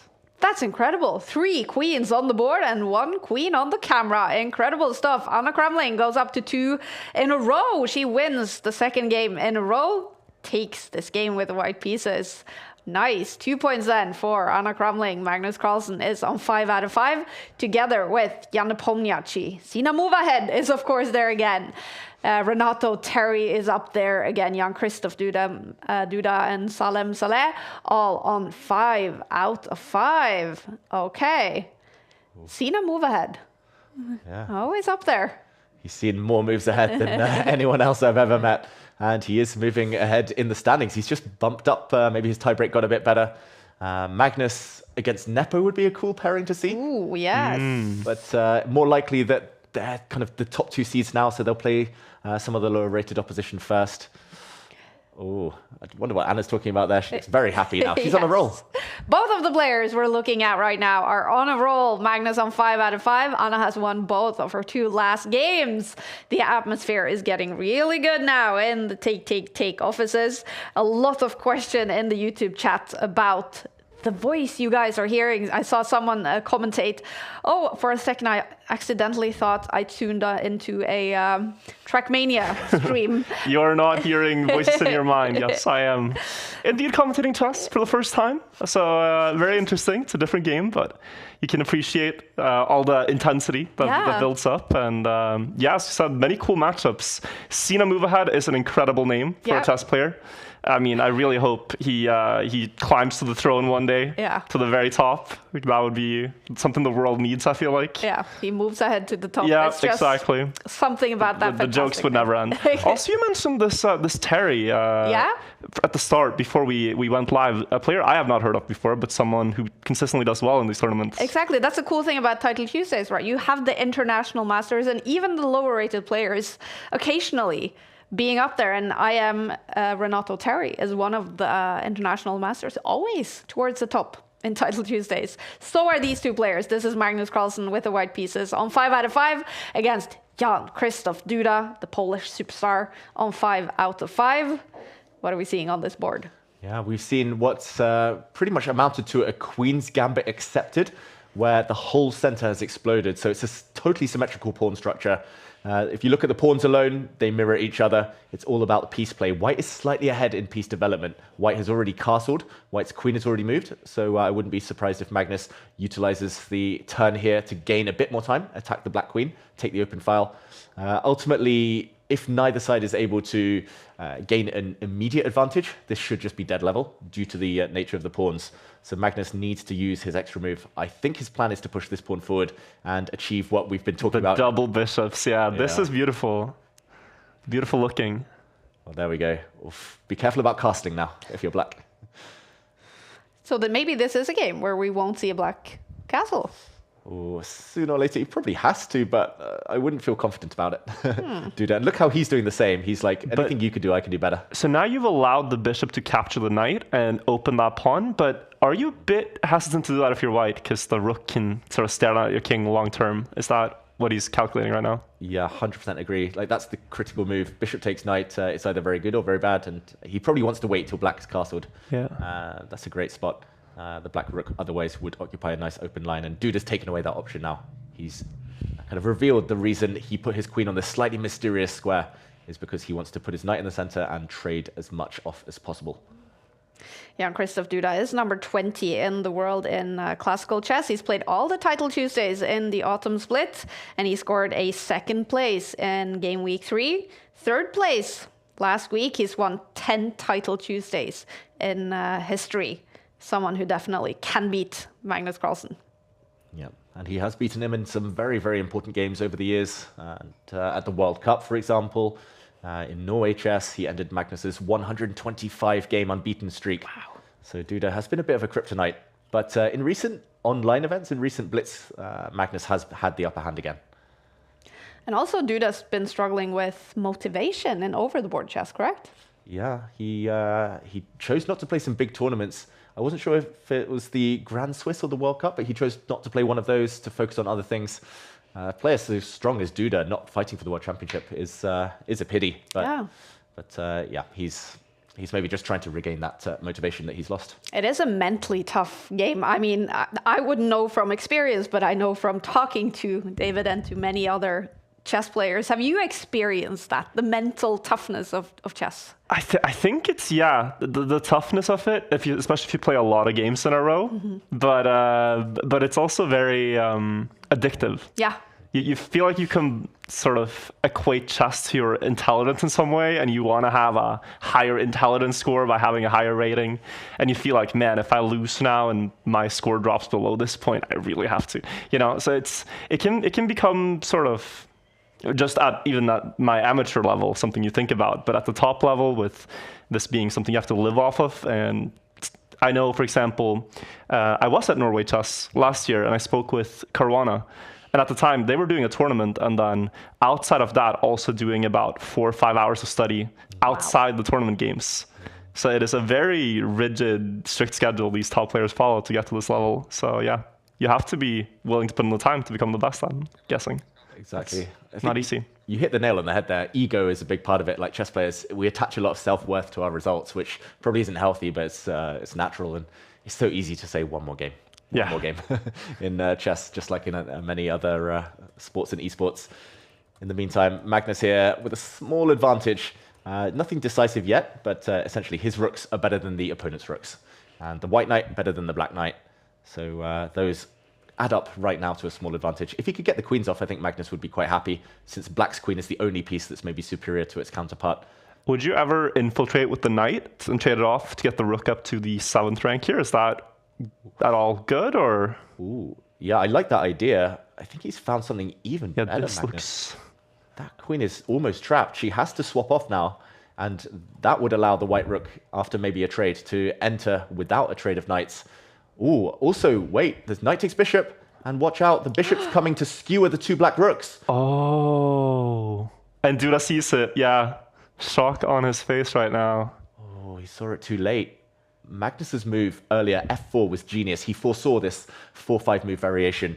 He saw all of it in advance, and Duda, he painted himself into a corner there.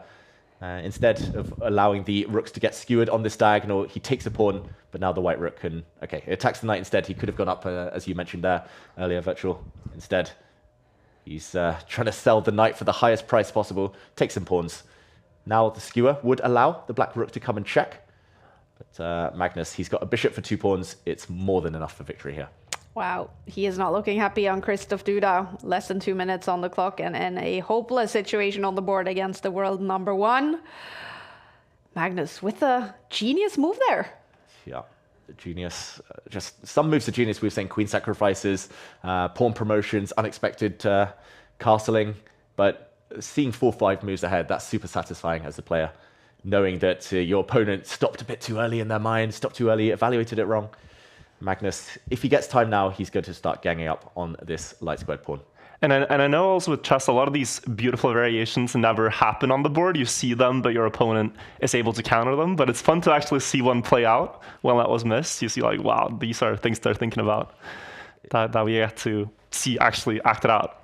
Yeah. Exactly. 90% is kind of beneath the surface. It never gets talked about, never gets seen, but occasionally these beautiful moves do occur. And okay, young Christoph Duda is trying to create some counterplay, but it's going to be too little too late.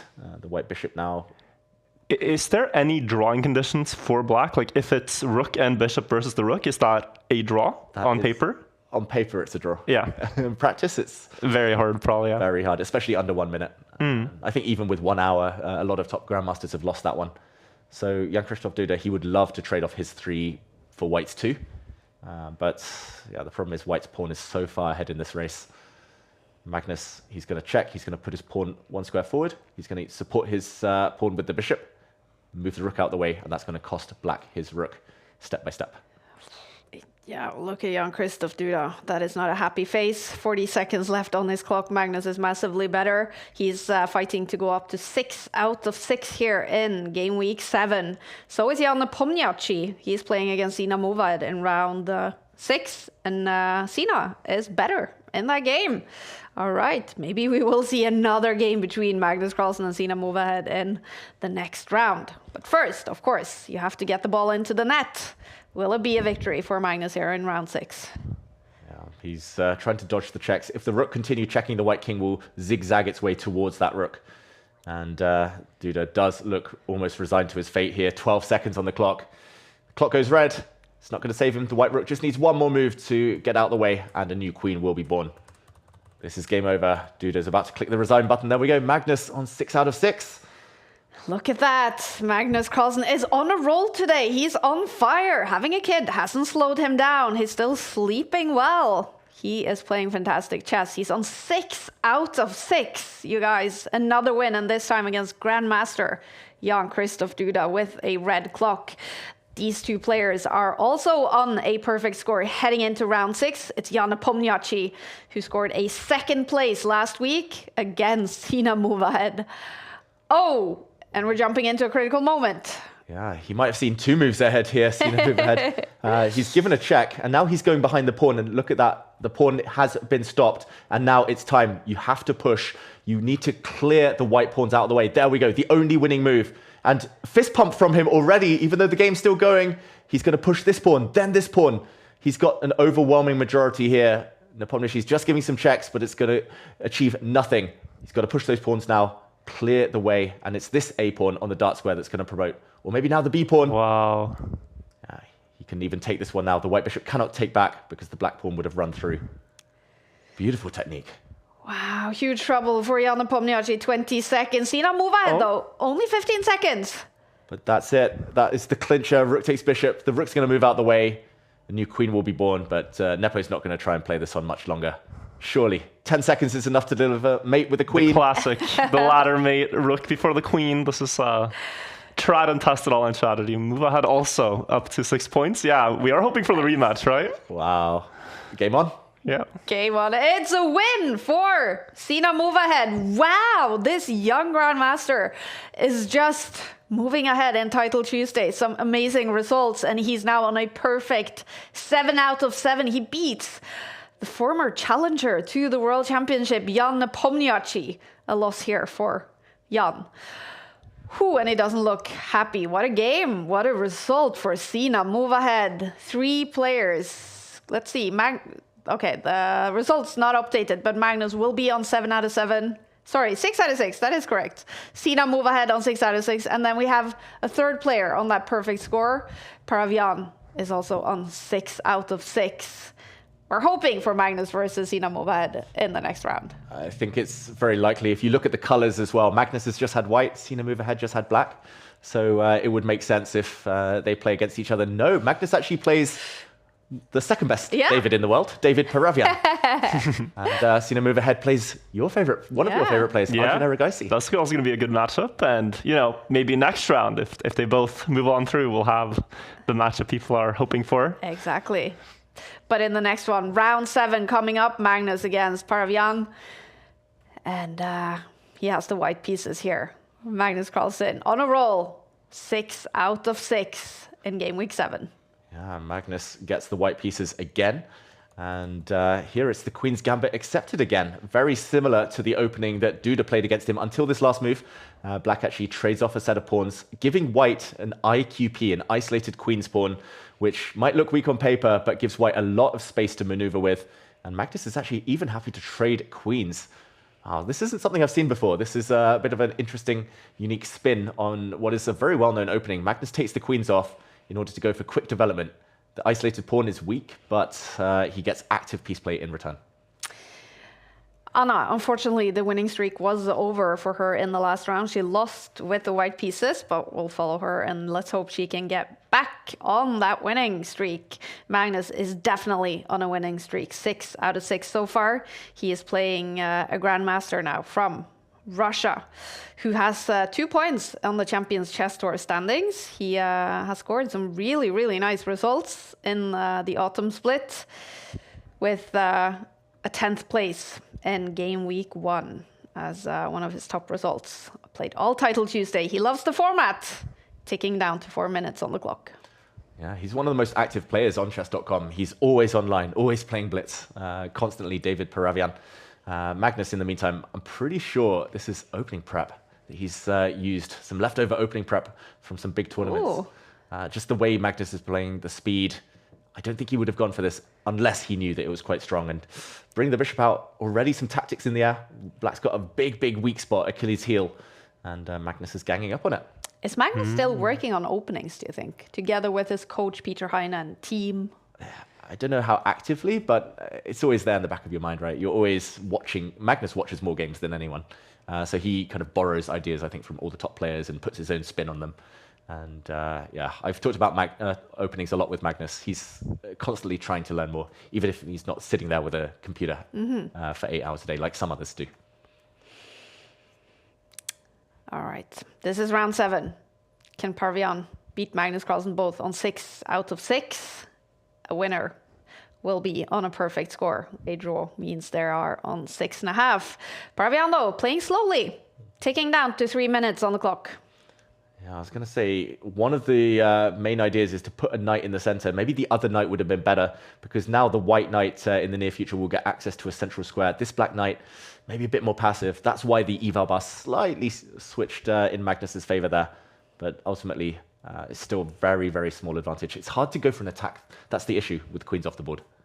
Yeah, this looks like a very slow game. I would never voluntarily queue up on chess.com and play a position like this. It feels a little slow, but this is very much your thing. He likes to trade the knight instead of putting it on e4 like you suggested. Does this, like, is there a sort of overarching theme he's playing towards, like trading off a lot of pieces is good or something like this? Yeah, I think he's going for what we call good knight versus bad bishop. Because if now the bishop is captured, Magnus is, there we go. He's going to retreat. He's going to force this dark squared bishop off the board. It's got nowhere to run. It has to trade off. And white's knight will be very flexible. Light squares, dark squares. Black's bishop is bad because the pawn in the center is on the same color. So it's going to be kind of stuck behind its pawn for the rest of the game. Very interesting. This pawn could actually be captured due to some back rank checkmates. But I don't think you want to rush because the pawn behind it would have become very weak. So good knight versus bad bishop, and it could be good knight for black if the white rooks get time to infiltrate on the 7th rank. Look at that. A lot of people in the chat wondering if Hikaru is playing, and also wondering if Hans Niemann is playing. Hans won Title Tuesday last week. He is busy playing the US Championships. Hikaru is busy traveling. So none of them, we actually have very few Americans playing today, obviously because of the US Championship. But that's going to affect them on the country standings. We are paying attention to that. And heading into Game Week 7, Russia was on top of the country standings. Paravian is also fighting here for points to Russia. All right, Magnus now better on the bar. This is really difficult to defend. I think, well, Black was about to offer a trade of rooks, and it would have been impossible for Magnus to avoid that for too long. So now the White Knight was keeping the Black King honest, saying, okay, you have to step back. If the rook ever steps forward now, Magnus can give a check and escape. And Magnus has all the time in the world. Black's bishop is super stuck. That is a really bad bishop right now. So Magnus has all the time in the world to step forward with his pawns on this side, maybe even on the other side. He'll start improving the White King, maybe start zigzagging it forward later. And yeah, it's a matter of time before Magnus tries something. Whether it works is another question, but he's definitely the one in the driver's seat right now. Yeah, he's the one controlling the pace. Like, he has all the time to do what he wants, improve his position. Black kind of has to wait for his moves, right? Yeah, I quite like Black's last move, at least putting a pawn on the dart square. But Magnus, he's looking at ideas like stepping forward and grabbing a pawn with his knight later, but doesn't quite work yet.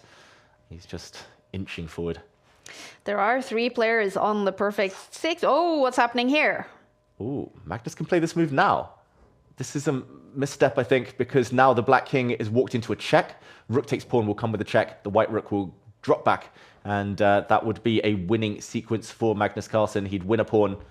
And Black is totally paralyzed. That is a pin along the 7th rank. The Black Bishop can't move, you drop pawns. The Black Rook can't move, you drop a pawn. If you take, you drop a pawn. Everything leads to an advantage now for Magnus It's like Carlsen. the only move he could make, yeah. Process of elimination. It's how to calculate in chess. Massively better now, Magnus Carlsen. He could be about to go up to 7 out of 7. And the Black King's in the kill zone. Oof. You had to play that move just to stop the White Knight coming in, and that Black King would have been trapped forever. So still fighting. Both of these players on the perfect score. So is Sina move ahead also on 6 out of 6 heading into round 7. He's right now playing the aggressive Arjun Erigaisi, and he's struggling. Arjun is a lot better in that game. The winner in this game will probably be the leader heading into round 8. Is there any chance Magnus will fumble this? Well, he needs to deliver checkmate, but he's going for it. And this is a very sneaky idea. If he can support this square, he's not threatening it yet, but if he can bring his king in and deliver this check, it's mate. The Black King has no squares. If he can push his pawn forward and do it, it's mate. So now, big threat. And oh, and as you say it, yeah, Paravian sees it. He would have to give up the bishop, right? The only way to stop it. Unstoppable, yeah. Bishop check would drive the knight away temporarily, or you could drop it back, but the knight is so well placed. That's the worst bishop ever, the best knight ever. And we're going to see checkmate end this game. Magnus on 7 out of 7. Look at him! And we find another win.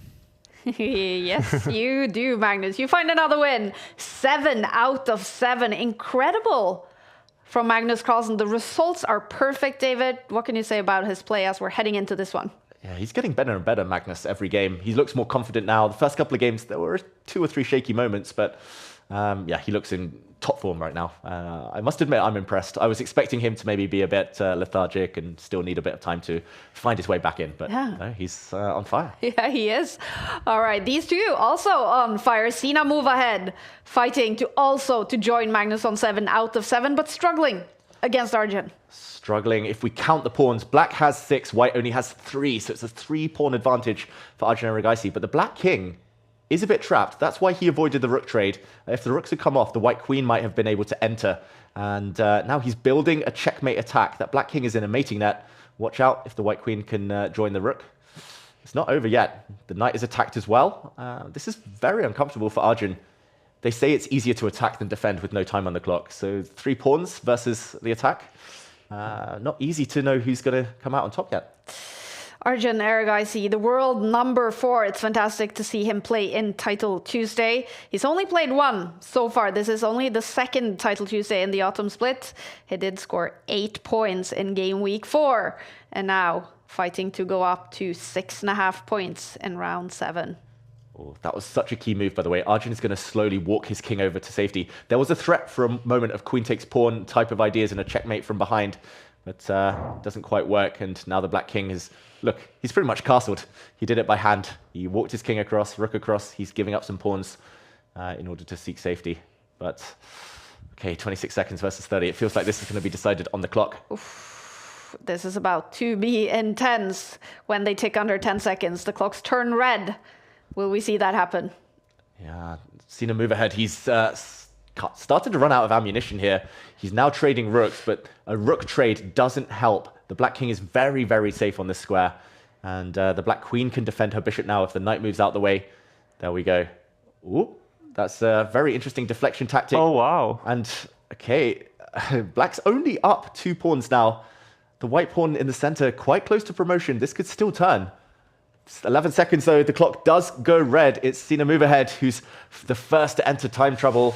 Oh, another pawn drops. There's a pawn dropping with a check there. The black king, so open, but the queen and knight, a combo, so strong. They have the perfect attacking duo. 3 seconds. He's giving all the checks, Arjun. He's not going to take a draw. He's going to play on. 3 seconds, 2 seconds. This is going to be decided on the clock now. All the checks. More checks. Any moment now, that clock is turning to 0, and it's surely going to be game over. He gives up his knight, Arjun Erigaisi, but he wins on time.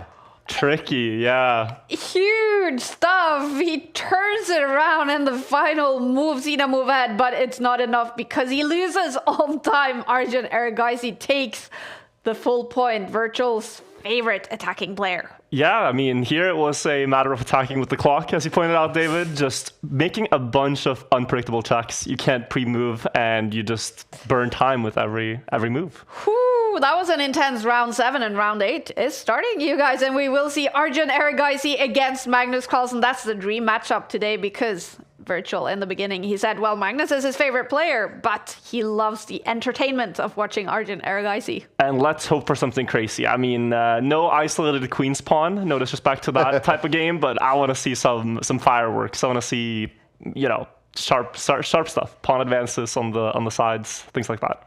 That would be very cool. And Arjun, he's played the Jabava London system, which is known for its fiery attacks here. Magnus is not taking the bait. Magnus is not putting any pawns in the center yet because that would allow the white knight to jump forward and potentially threaten some forks. Arjun loves pushing these pawns forward, but Magnus, he's done it every single game. He's fianchettoed his bishop on the long diagonal, and he's going to try and make it more positional. He did something very similar against Gukesh a few years ago, Magnus in the World Cup, in this exact opening. Arjun Erigaisi, the Indian Grandmaster, number 4 in the world, formerly a 2800 player, against Magnus Carlsen, the world number 1. These two have played each other many, many times. Arjun, one of the players who doesn't show Magnus that much respect, maybe? Yeah, he's never afraid of attacking Magnus. That's rare, very rare in world chess. That means he takes some hits. He's had a lot of losses against Magnus, but he's also taken a couple of wins here and there. And it would be nice to see him really go for Magnus's throat. Magnus has gone for what we almost call the hippopotamus defense. That would be the black knight on f6, maybe being back on e7 instead. That means just wallowing in your first 2-3 ranks, not stepping too far forward, just kind of waiting for your moment. But there we go. Arjun presses the chaos button. He's castled on the long side. This is going to be who can rush to the other's king first, right? Double advances. Yeah. Those pawns are possibly stepping forward in the near future. As are these pawns, knowing Arjun Erigaisi. We got exactly what we want in this matchup. Arjun Erigaisi on 6.5 points. Magnus in sole lead heading into round 8 with the perfect score of 7. It's a cool matchup. Nothing decided yet. Arjun Erigaisi is one of 2 players on 6.5. And Sina move ahead is one of several players on 6 points. Not decided yet who's going to win this still. 4 rounds to be played. Yeah, knowing Magnus, of course he wants to win this game, partly because he's playing a super strong opponent, but he is thinking about the 11 out of 11 just as much as he's thinking about tournament victory. Magnus is always looking for new challenges. Like, he's done it all before. He's won Title Tuesday 40-something times, 41 times. He wants the full house. He wants the perfect score, but Arjun wants Magnus's scalp. He wants to push forward. Magnus has blocked it, so if this advances, he can keep the position closed. And if you're Magnus here, do you just forgo castling? Do you not think about, because you're kind of castling straight up into the firing line if you elect to do so? Yeah, and I mean, we heard him actually very briefly say it on his round 2 game. In round 1, he castled on move 28, which is very late. Round 2, he castled move 26.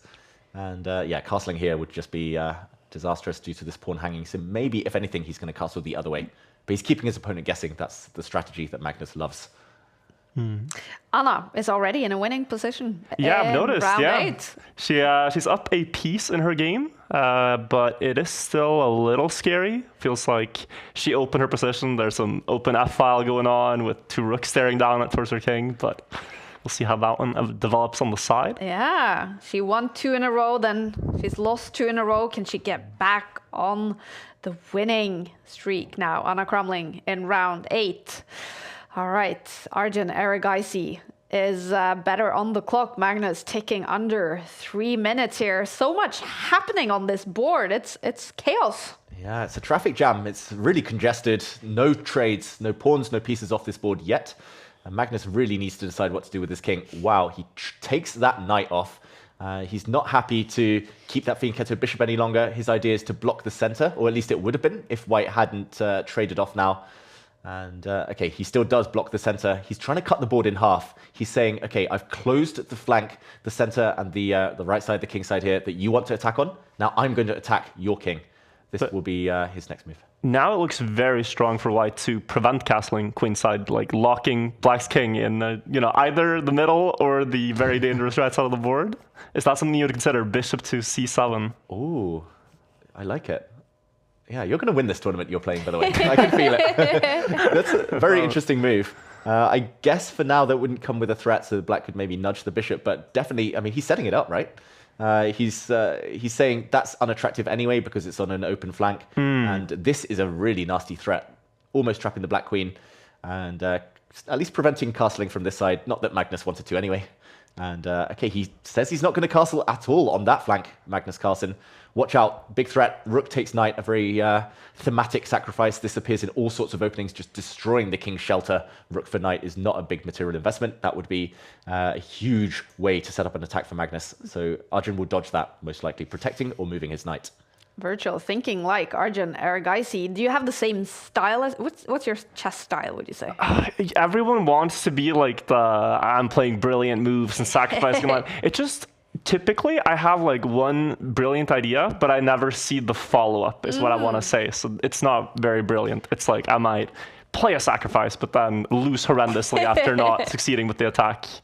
That's how a lot of games go. Yeah, that is the pain of chess, right? To find the follow-up. I can relate to that. What is Arjun's style, David? It's chaotic. To find the follow-up as well. Yeah. He's very good at finding the follow-up. Yeah. He's kind of very high Jeopardy type of player. He takes massive risks. He'll never take the easy way out, never play for a draw, never give the opponent any easy moves. And Eval Bar says, good for black suddenly. There is a pawn up for grabs here if you dare. Ooh. Do you dare, David? I normally dare, but I might have dared that one actually. Queen takes that pawn. But he wants the queens off instead, Magnus Carlsen. So it's down to the endgame, and black's slightly better because knights are better than bishops when it's blocked. And I would expect, there we go, for that trade to happen. Black has my favorite pawn structure, connect 4, normally super strong, and black's going to switch attentions to this file now, open line. A lot of love for Arjun Erigaisi in the chats. Anyone rooting for Magnus? Let us know. Who are you rooting for in the game? Who do you hope wins Title Tuesday Game Week 7? Let us know. Send the players your love. And who will win this game? What do you guys think? Oh, this is a Magnus type of position. It's not an Arjun type of position. Arjun, we said he likes the high intensity positions, the really fiery battles, but this is more of a positional grind. And Magnus has just pocketed a pawn. It's an ugly pawn to win. These are not really a full pawn advantage, but he's opened up a line for his rooks. They've got this line, they've also got the other line, and backward pawns on both of those files. It's going to be interesting to see. Ali Reza Frouja was the winner of Game Week 6. He's lost 2 games today. probably not fighting to win Title Tuesday with Magnus on fire, but he is in a winning position here in round 8. Anna Gramling, massively better in round 8, keeping a close eye on her as well. She's streaming from the Dave Cave. And Magnus, much better. And they're equal on the clock. Equal on the clock. I think that's Arjun's best hope, at least of winning this game. Maybe he'll dig deep, hold a draw on the board, but yeah, on the clock is his best chance. Magnus still a pawn up. These 2 pawns don't look great right now, but there are ideas, if all the rooks come off, of sacrificing and running this pawn through later. Knights are notoriously bad at stopping corner pawns, so watch out for Magnus to try and eke out some advantage. He wants the rooks off the board. That will win him the game, Magnus.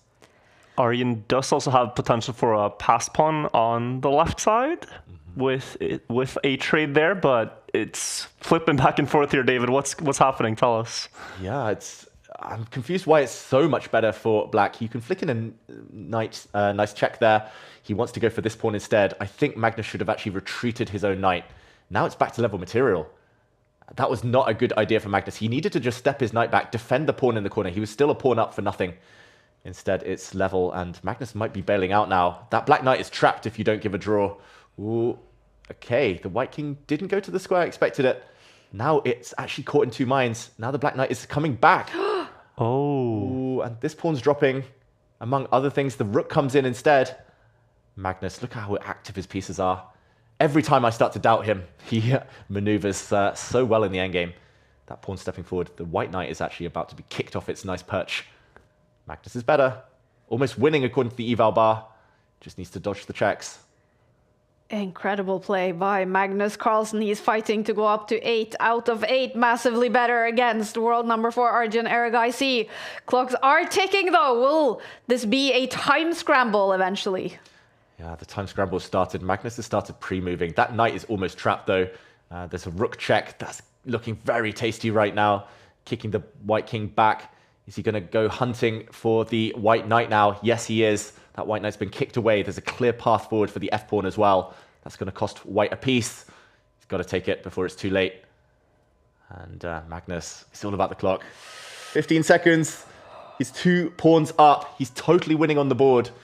Can he make a new queen before it's too late? Can he keep both pawns intact? He grimaces Magnus. If all the pawns disappear, it's a draw.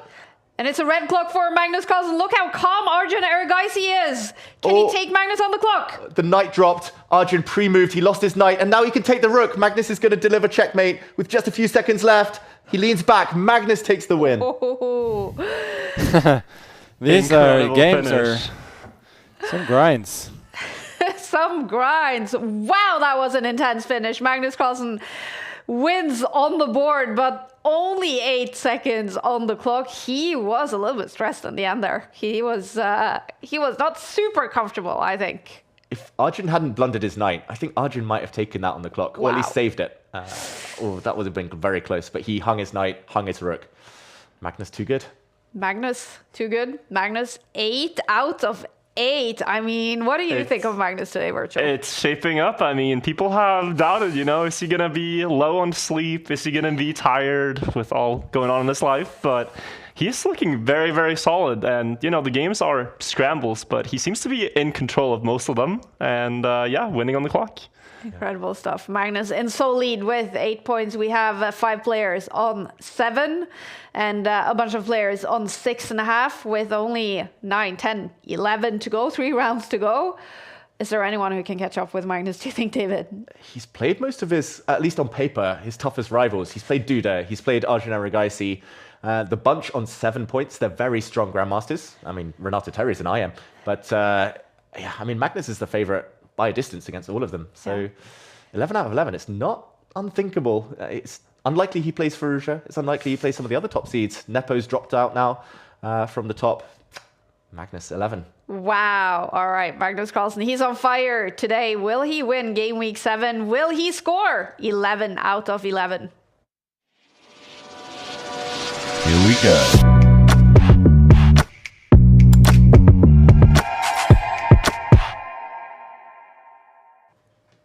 The action is heating up. Wow. There's. What do you think of Title Tuesday now, Virtual?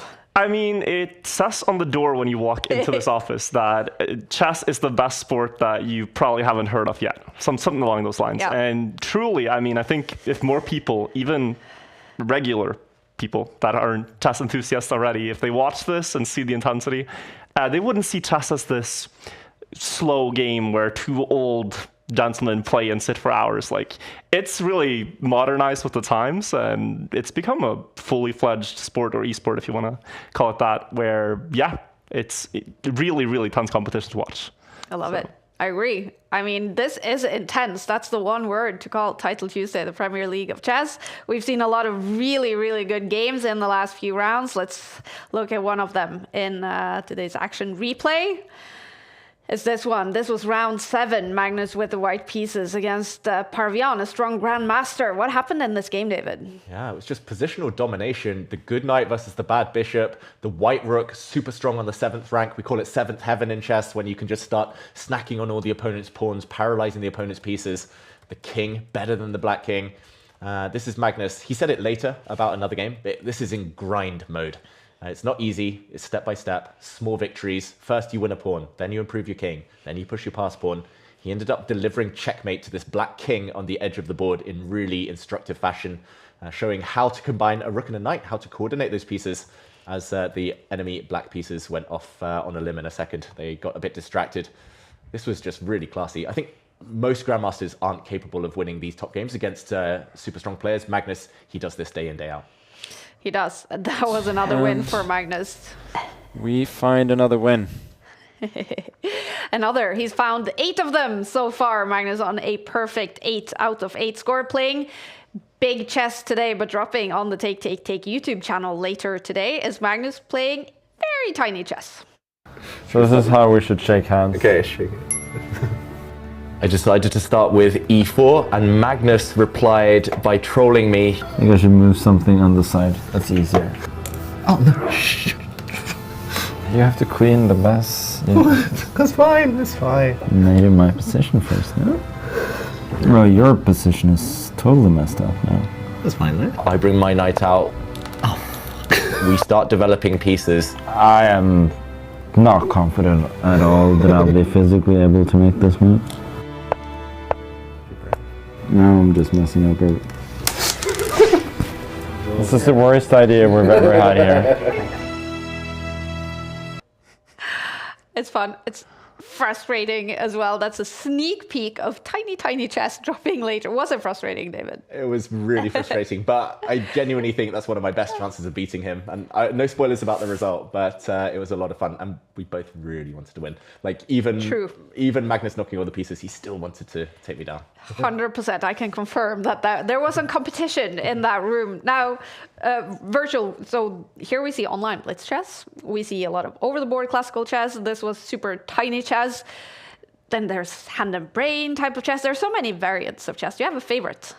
Favorite type of chess? I mean, I gotta say, like, yeah, I think just the normal chess, honestly. Yeah, I've played a lot of the variants. I've played, 4-player chess with some friends, and it's mayhem. There's atomic chess, duck chess. I've played all the variants. I really like that. I also like the, there's like a puzzle battle game mode where you both solve the same puzzles and try to solve the most in like 5 minutes. Stuff like that is really fun too. But classical chess is classic for a reason. Yeah. It's good. And it's like a known start. I like that. Yeah. The normal. Yeah. The normal chess. What's your favorite, David? King of the Hill? Yeah, you know me too well, Claire. King of the Hill every time. Chess 960 on maybe once a week. Yeah. Well, Magnus's favorite type of chess right now, I think, is Title Tuesday. He's playing fantastic. Will he win Game Week 7? Oof, it's not gone well for Magnus. Like, my position is super passive, but there aren't a lot of objects for him to attack. So if I manage to develop some pieces, then I'm fine. Ooh, very interesting. I think Sahaj has just blundered a pawn. He has misplayed this quite badly. Ooh, Sahaj Grover reacting there. Checkmate's coming. Oh! Should not have let that black rook in. That's a check. This is not good news for Madavi. He's avoided immediate catastrophe, and suddenly it's much better for black. That one move, Black could have slid the rook across. He's doing it again. Rook takes pawn. Rook takes pawn, wins the game because there's a knight fork. Oh, he's done it in a different order. But this is still winning. Hitting the queen and threatening checkmate. It's checkmate. Magnus is going to win out of nowhere. Wow. A little bit too weak, but most of all, a little bit too slow. Magnus certainly not slow today, and here he is in round 9 with a perfect score and the white pieces against Salem Saleh. We're heading straight into the game, David. Yeah, early days here. It's a Sicilian defense. Magnus is holding off on playing this move, which would transpose it into an open Sicilian, breaking open the center. He's played useful moves, h3, a4. He's going to transpose now into more mainline theory. And yeah, now it's a Sicilian Najdorf, an opening in which Magnus's opponent does specialize. So very interesting that Magnus is fighting on his opponent's kind of home turf in his comfort zone there. He's not afraid to take the challenge head on. And this is renowned as one of the openings in chess with like the most depth, right? The most possibilities for each player to make moves, right? 100%. Yeah. It's like so many options, like 5-6 good moves on every turn. And that's why it's so difficult to differentiate and kind of prepare. You can see deep thought happening on the screen, yeah. I was going to say, that's Salem's like, that's his go-to face. Like, do you have your own like go-to deep think pose? Head in hands. When I'm losing. Yeah. When I'm worse or losing or struggling, head in hands. When not, then pretty chill. But okay, Salem, he's a very dangerous player, very quick. The UAE's top Grandmaster for many, many years now. And I don't know, Magnus looks slightly better according to the eval bar, but Black's position full of potential if he breaks out. Currently number 90 in the world on chess.com. His blitz rating is over 3,200. He's number 12 in the world in online blitz chess. Fantastic. He scored 8 points in game week 5, 7.5 points in game week 4. He could be well on his way to beat that today in game week 7. Already 7 points in round 9, but he is up against Magnus, who looks a little bit annoyed. Yeah, I'm not sure if Magnus is reacting to the moves or maybe something else, maybe the air quality he's talked about. Chess players love having an excuse, but I don't know. Magnus, his position looks fine. The Black Knight comes out trying to take this bishop. I think Magnus might flick in this move. No, he actually waits. I was going to say this isn't possible because this pawn is hanging, but if this pawn does get captured, Magnus is maybe going to move his bishop out the way, take this knight. Is he going to take this pawn instead, unleash an attack against the bishop in the center? We won't find out because Salem just moves his rook, and now Magnus will probably just take a timeout, defend the little guy in the center, and the game goes on. The game goes on. Magnus is fighting to go up to 9 out of 9. What do you think of the position here, Virtual? Well, it's a pretty careful start, but you don't want to overextend. We've seen opponents of Magnus go wrong with that earlier, but I think also Magnus doesn't want to risk the potential for an 11-11. How many times has that happened? It's quite rare that someone gets the perfect score, and maybe especially more lately with the increased focus and prize pool and opportunities with Title Tuesday. Yeah. Exactly. I think only, is it 7 times? I think it was 7 times. Yeah. 3 times for Magnus.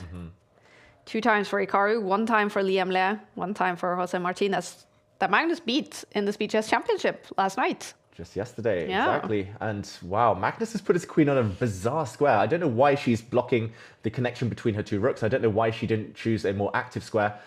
Instead, now Magnus is about to get hit by some tactics. It's all about the fianchetto bishop today. It's been the theme of today for Magnus.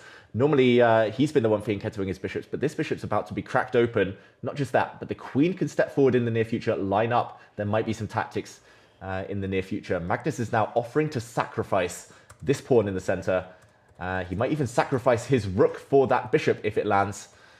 Magnus is taking some huge risks here to minimize the damage, but big question for Salem. Does he play a very healthy move, push this pawn, lock in the white bishop? That looks like a long-term strategic gain. Or does he take this pawn in the center?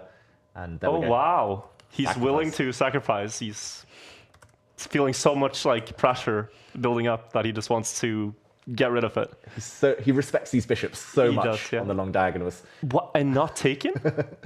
Wow. Is there any reason why he wouldn't capture the rook? Does he value the bishop himself more than a rook as well? I think I would have taken that. He kind of maybe assumed it wasn't running away, but now it does run. And look at the bar. Like, that opportunity might not arise again.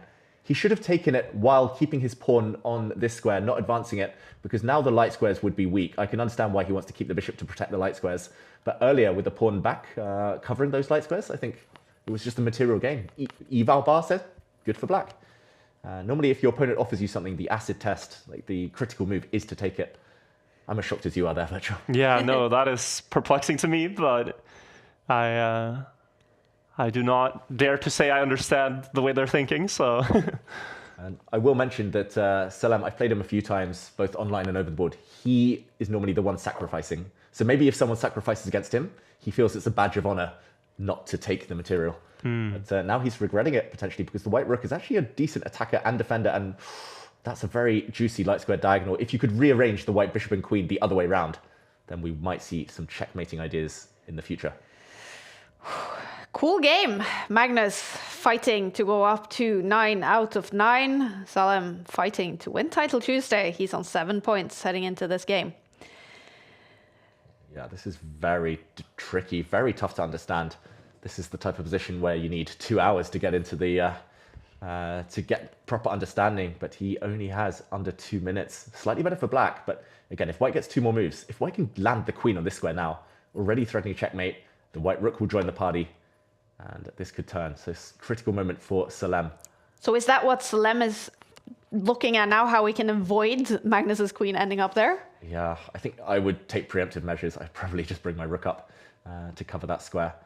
But there are other ideas in the position. The black queen could position herself in the center, try to trade off the white queen maybe later if it comes. Well, this is tricky. And he burnt 45 seconds on that move before pushing forward in the center. Good move. Trying to eliminate the bishops, trying to create a passed pawn, more importantly. He is better on the bar, Magnus Carlsen. Could he lose this game? Definitely. Anyone could lose it here, I think. If black's pawn isn't able to advance, if black gets stuck and then gets controlled on the light squares, Salem's in trouble. But if this pawn does later advance, Magnus blocking it for now, then Magnus is definitely worse. And he doesn't like these developments. That is a trade, so not a passed pawn, but the black bishop now is a beast on this diagonal, protecting and attacking. Wow. Anna is better in her round 9 game. She lost in the previous round on time, is what I could see. But Anna keeps fighting on. And so does Magnus, fighting for 9 out of 9. We are dreaming of seeing 11 out of 11. That's always incredible in Title Tuesday. Wow, this is so finely balanced, this position. It can go any direction. Yeah, virtually. Yeah, he allows this to happen with the pawn structure. Yeah. I guess he's arguing that at least his king has kind of built itself a bit of a palace here. It's kind of nicely protected, but yeah, don't try it at home. It's a very risky strategy by Magnus Carlsen. That white rook almost trapped. Questions keep coming in about Hikaru and Hans Niemann not playing today. Hikaru is missing his first Title Tuesday in the autumn split. He is traveling after playing a tournament last night. Hans Niemann is playing the US Championships. Magnus Carlsen is now better. Oh, Magnus better. He could have actually taken that pawn. He was maybe reluctant to move the white rook away from the defense of his king. But that pawn, now he does take it. And he's allowing a check. He's going to be very careful where he puts the white king. You don't want to get checkmated. He slides to the corner. The black rook can't move because the white rook would actually deliver the killer blow on the back rank. The black king has no escape squares. So for now, it's hanging by a thread for Magnus Carlsen, but it's working. And he needs to somehow keep up that momentum. Oh, that's a great move, though. Threatening bishop takes pawn. And it's going to go down to a time scramble. Again, Magnus with 40 seconds, but Salem only 17 seconds. Allows the capture, goes in. Oh, watch out. That's a check. You can't take there because the white queen would have swooped in with a check. Are we going to see a draw? Magnus doesn't go for the draw. And he's blundered. Oh. Magnus Carlsen. Why is that a mistake? It's a check. Not the best move. The black bishop could have actually used this check and forced the white king away. The black rook could have actually come into the position. There were other moves as well. That was a missed opportunity for Salem. And now the clock is red for Salem. Will he lose on time? Oh, he's still got such a big attack, and Magnus makes a mistake again. Where is the win for Salem? It's a check. Magnus has missed this one. Oh, he sees it now. He's getting mated. Magnus Carlsen is getting checkmated. The Black Queen is coming in next. It's just checkmate. Forced next move. It's over. Magnus Carlsen loses his first game today. It's not going to be a perfect score. He is stuck on 8 points. Salem takes the win and goes up to 8 points. Same score as Magnus in a dramatic finish. Both players on red numbers here, but huge blunders by Magnus. Oof, yeah, that was unlike him. He could have actually taken a draw by repetition if he kept checking with his knight. He took a risk because he wants 11 out of 11, but it did backfire in the end. Ooh, heartbreak for Magnus Carlsen. Incredible stuff for Salem. Congratulations to him on a great win. Jumping into this one, still round 9. Oh, this is all about the clock. It's a total draw in the position. White's king cannot do anything to nudge the Black king out the way, but now it will be a draw. Black can just pre-move. King to side to side to side to side in the corner. No way to get it out of there. Minley against Renato Terry. It is eventually a draw with red clocks, but no hope to win it. It's a draw. And both players take half a point. Both of them now on 7.5 points. All right, we only have 2 rounds to go in Title Tuesday Game Week 7. Magnus Carlsen now in shared lead with Salem Saleh. We're not going to see 11 out of 11. We will see Magnus Carlsen against Andreken in round 10. Woohoo! Yeah. Do you think Magnus knew he was taking a big risk there by not taking the draw? And he kind of just like, well, let's see if it works. Yeah, I think he knew, but these top players, they feel that they're invincible, especially if they're on a winning streak. Yeah, so, you've won 8 in a row. Yeah. What's it hurt to try? Yeah. The odds are that it works out, those risks, but that was just one of the exceptions. Well, here we are jumping into this one. Grandmaster Andreken on 7.5 points as the white pieces now against Magnus, coming straight from that heartbreak, that loss. And into round 10, of course, Magnus still fighting to win Title Tuesday Game Week 7 for the 3rd time in the Autumn Split. He's won it 2 times so far. Will this be the 3rd one? Yeah, big game here. 2 rivals as well from a very, very young age, both exactly the same age. They've known each other for many years. Andreken, a former candidate. He's played the delayed Spanish exchange here. He traded off earlier a bishop for a knight, giving Black doubled pawns. But Black gets the bishop pair in return. So, as Virtual mentioned earlier, if Black can survive to the middle game, the end game, open up some lines, those bishops will be doing a great job. Eval says slightly better for Black, because I'm guessing the Black knight sits back on a very nice square, and you start expanding on the other side. This knight will soon be kicked away, and no real clear way forward for White. Andreken, a very positional player, very strategic style. And one of the Title Tuesday legends. He's won it 28 times, 28 second places, 30 third places. There's not many players who is on the podium more than Andreken in Title Tuesdays. He is also on the Champions Chess Tour standings leaderboard. He's got 5 points after 6 Title Tuesdays, fighting for more points. Today he's played all the Title Tuesdays in the Autumn Split, but a 3rd place so far is his best result. That was from Game Week 1. Will he do even better today? Yeah, I remember playing him in Title Tuesday back in 2015, 2016. Wow, yeah. He's one of the OGs.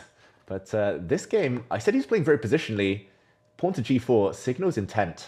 That move, he wants to start attacking. Magnus actually reacts, and look at that. He doesn't even move his knight that was threatened, because if he had captured there Magnus Carlsen, it would have been retaken, and the white rook would have delivered a nasty check. He's even willing to sacrifice the whole piece just to open up this line for the white pieces.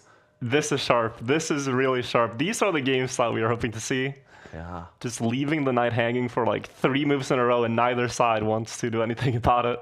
Yeah, like that's the type of thing, like as Black, you know you probably should take it. You know you can defend and just be a piece up, but you're scared. Yeah. It's one of those psychological tricks. Magnus says, no, I don't even want to risk opening up the line for the rooks. And the queen's coming. The queen's going to line up with the Black king. This is very scary. Even if the eval bar says it's better for Black. Look at Magnus Carlsen, hungry for revenge. Already much better here in round 10. He just had to get over that loss. Games come in back to back. You're used to that as well, Virtual, when you're playing Trackmania. It just, you play one round and then the next one starts. You don't have time to really think about the previous round so much. Yeah. We have a tournament a little similar to this. It's 23 rounds, but each round is like a minute, and you try to survive as long as you can. And if you make a mistake and you're on the verge of getting knocked out, you kind of just have to mental reset. It's a new round. Anything can happen. And as about anything is happening in this game. I mean, Magnus, he did lose the previous game, much in part due to the open G file, right? And now we're seeing something maybe similar about to happen, David? Yeah, I think that's why he's reluctant. That's great pattern recognition, actually. It was on the G file. It was also the enemy queen rooks coming, and those pieces are lining up. I think Magnus is actually trying to set up a sacrifice of his own. Oh, the knight does give way. They say never go back in chess. That is a bit of a sign, an admission of defeat. Magnus was lining up some sacrifices here to power open the D file for his queen and rook. So I think Andrejkin got a bit scared. He blinked first, but whoop, watch out. There is a threat. It's a bad move, apparently, but knight takes pawn is a check that cannot be captured. And the black king just moves out the way. The problem is a knight and f5 looks nice, but if the opponent says, I'm not going to take you, what's it actually doing there? And Magnus's counterplay in the center is very, very strong. They do say flank attack, meet it with a central counter. And that's what Magnus is going for. Magnus is going for a win in game week 7. He has 8 points. That's the same score as Salem Saleh. And he is right now playing against Jeffrey Chong. And the bar keeps jumping up and down in that game. Apparently an interesting one. Keeping a close eye on that as well. But Magnus has this in his own hands now. Massively better. Yeah, the white attack has just fizzled out. It never got going. And the bar goes all the way to black side. I think you can just simply take this pawn, move the knight out the way, and you will be winning some material in the near future. Is there something immediate for Magnus Carlsen? I don't see anything else. Oh, okay, that's a pawn. Normally I would see loose pawns hanging, but I wasn't even looking that side of the board. Magnus, though, full board awareness. Very impressive. Not just taking a pawn, but doubling up on the base of white's pawn chain. He is massively better here. Magnus Carlsen. Should we check out if he's speaking to his fans on his stream? Very focused, Magnus Carlsen. In this game. He knows. Continue just to grab, I think. CD. So his intention is to grab pawns and pieces. Pawns and pieces. There were multiple pawns he could take there. The black king, surprisingly safe. Any ideas for him? No open lines towards it.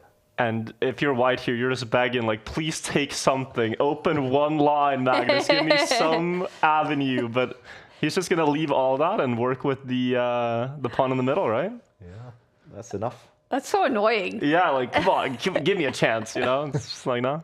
Like, I'm chilling. Free piece, please take it. Oh no, my knight. So, yeah, that's why they say pawns, they're the best shelter for a king. Yeah. That sounds like a luxury problem for Magnus Carlsen in this game. Ooh, now he doesn't even take back that bishop. There we go. It was all about this pawn. Threatening to promote with a check. A new queen about to be born here. A queen is spawned. Wow, that always looks nice. Yeah. 2 queens, 3 queens on the board right now. And the last hurrah. He's going all in, but is Magnus going to even address it or just work on his own attack? Might have to. White is threatening checkmate in one move. Knight here would be a checkmate.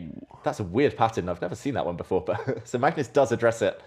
Now a check can be met by a capture. Now the other white knight has disappeared. Yeah, too much material down now. White is a whole queen down, if I can count correctly. Tries one last trick, but queen takes here now, and this is going to end in checkmate to the white king. Game over. This just went horribly wrong for Andrejkin, almost from the get-go. Yeah, and there's going to be a beautiful checkmate now. Magnus is going to take that rook with his queen. One queen disappears, the other one delivers the mate. Beautiful finish to that game. And what a comeback by Magnus Carlsen. He lost in round 9, but he's back. A win in round 10 takes him to 9 points. Let's hear from Magnus. Played in the center.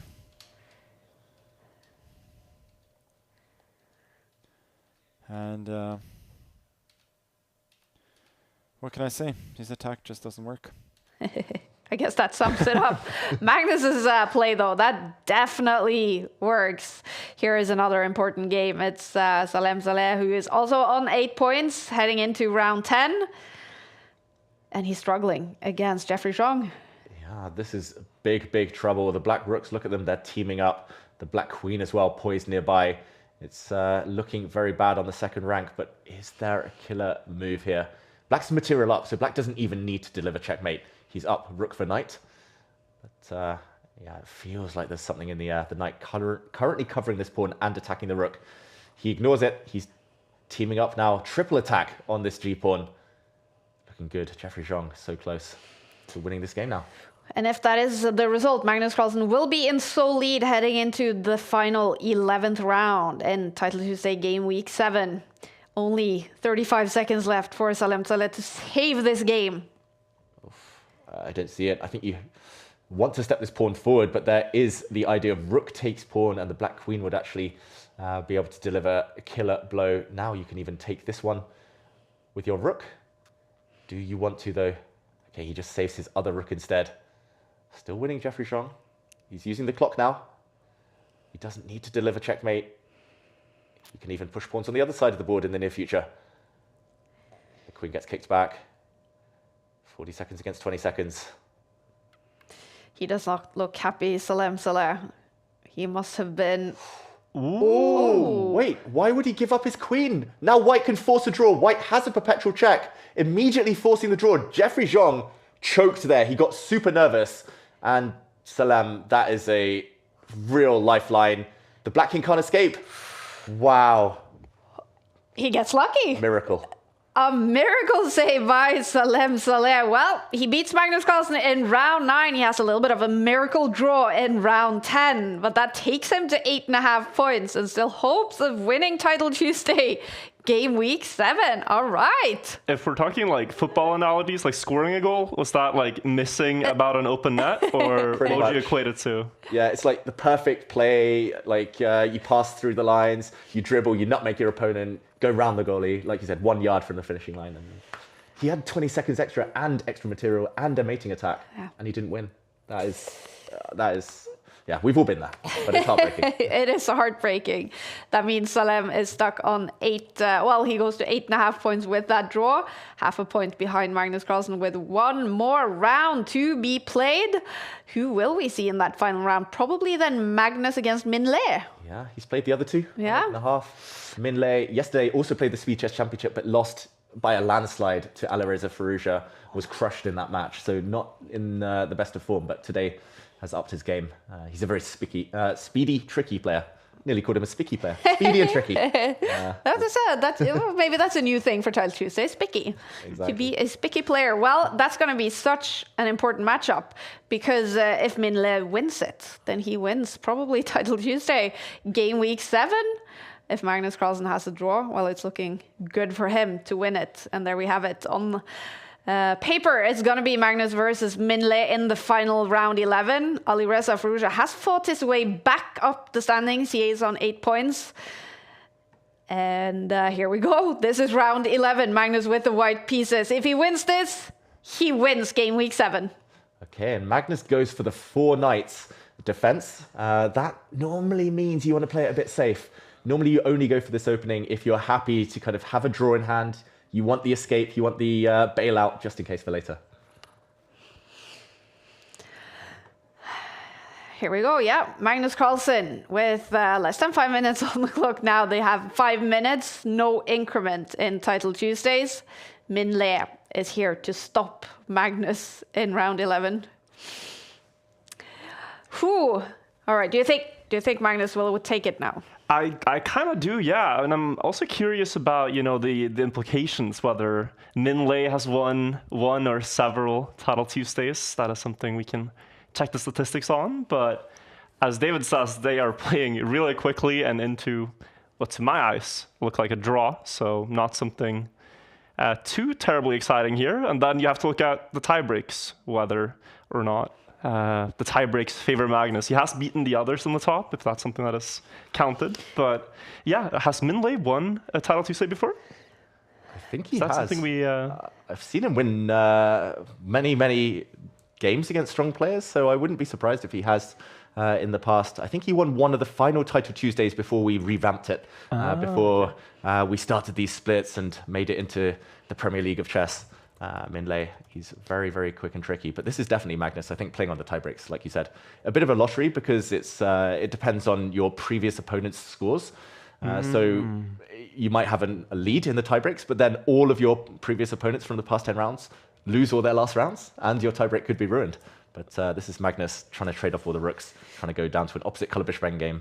and keep it safe. Yeah, Magnus Carlsen with 41 Title Tuesdays wins heading into this game week. Min Le has won it 13 times. He is no stranger to winning Title Tuesday. He's played all the game weeks so far in the autumn split. He's scored a lot of points, and no podium finishes so far though for Min Le. It's definitely not unlikely he's going to get one today. But this is the final round, and Magnus is now better on the bar. Wow. And yeah, it's no longer looking so drawish. Is there some long-term plans he's looking for here, David? Yeah, essentially Magnus, if he trades off the rooks, it should be a draw. Opposite color bishops, they kind of bypass each other. Normally black can set up a blockade on the dark squares, white sets up a blockade on the light squares, but with rooks on the board, you get a little bit more license to probe. I think the white bishop is going to step back and then sit on a nice outpost where it can never ever be kicked away. And then the next idea will be to lift the white rook to the 7th rank, attack this pawn, attack that pawn. Black actually tries to take away one of the squares. But this is Magnus with a pawn majority. It's 3 versus 2 on the left side. Magnus with a pawn majority there, but black's pawns, the 3 versus 2 on the other side, don't look very impressive, those double pawns. So it's kind of a small but lingering advantage. And watch out, there's a big threat. That black rook is actually trapped. He needs to get it out. There's no escape squares. That's sneaky, very sneaky, yeah. That's spiky, speedy and tricky. The black rook needs to move. Only way out of here. But Magnus suddenly, for the first time in this game, has a pass pawn. Min Le has been outplayed here. He actually tries to use this square for his rook now, but that's not lasting very long. Ali Reza Forougha is a lot better in his game against Salem Saleh. He is trying to ruin for Salem to take victory in Title Tuesday Game Week 7. It's, of course, right now looking like Magnus Carlsen is well on his way to win Game Week 7. Yeah, I feel bad for Min Le because he needs to win if he wants first place. Magnus played a very, very drawish line against him. Min Le could have actually pretty much forced a drawish endgame earlier. He wanted to keep the tension, just 1 or 2 more moves. Then he got outplayed, and now Magnus is in a very risk-free position. Rooks come off the board. I said it was a draw earlier, but suddenly white has this pawn. Somewhere between drawing and winning. It's a bit of a race now. You need to calculate what to do if the white king rushes here, and then the pawn starts advancing. Magnus advances the pawn first. The black king's going to try and ride to the rescue. The bar thinks Magnus is better, but is it enough? It's so close between a win and a draw. Wow. It's one or the other, but Min Le under big pressure. With a loss in this game, I mean, anyone can still win Title Tuesday. We're going to have to start calculating. If it's a draw, then still chances for those players on 8.5. If it's a win, Magnus Carlsen wins Title Tuesday Game Week 7. This is very difficult. Like, at some point, you might have totally immobilized black's pieces. The king might be stuck, the bishop might be stuck defending this square, and then the white king might have to journey the whole way around to the other side of the board later to look at another weakness in black's camp. Maybe the white bishop will try and win this pawn, which is fixed on the light square. Apparently, this is a game-losing blunder, though, from Min Le. Why is that an error? I would have played the same. I would have just gone for this pawn too. Magnus didn't see the immediate win.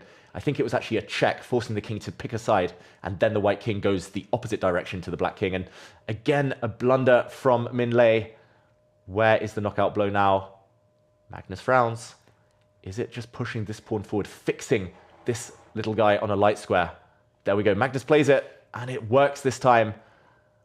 What's Magnus going to do next? Look at this, forcibly creating a passed pawn. That's going to keep the black bishop honest. And while that black bishop is distracted, white's going to promote on the other side of the board. That is genius from Magnus. Wow.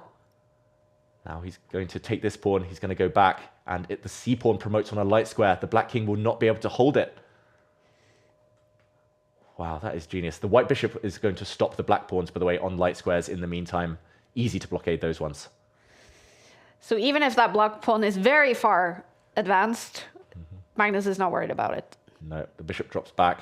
And at the right moment, Magnus is going to try and get his king out the way and push this pawn. He's going to do it this way instead. Still not easy. But he still has a lot of time on the clock. 2.5 minutes. Magnus Carlsen is massively better. Min Le ticking under 1 minute. And he is in a losing position. Yeah, the problem is black is stuck. You need to keep your bishop an eye on this pawn. Need to keep the white king tied down. I was going to say that. You need to push this pawn forward, but at some point the white pawn might run past. Now Min Lei is going to give a check with his bishop to stop the promotion. But then the white king is going to come over and collect some pawns. This looks terminal. 40 seconds as well against 2.5 minutes. This is like, we talked about scoring goals in chess. There are beautiful queen sacrifices, then there are endgame grinds like this. And Magnus, opposite couple of bishops, he's winning a position that normally isn't winning. But note how the 2 passed pawns are so far away from each other. That's how to win these positions. He almost looks bored, Magnus Carlsen, about to win Title Tuesday, about to win this game. He has so much time on the clock. Min Lei in huge trouble. The clock is about to turn red. Will he simply resign? There's just so many threats. Where to even begin to deal with the mess on the board? Times on 4 seconds. I think he knows it is an unstoppable attack. And yeah, there it is. Wow, his clock runs out, Min Lei. He leans back. Magnus Carlsen takes it. A few weeks in the wilderness. In the wilderness of fatherhood, he is back.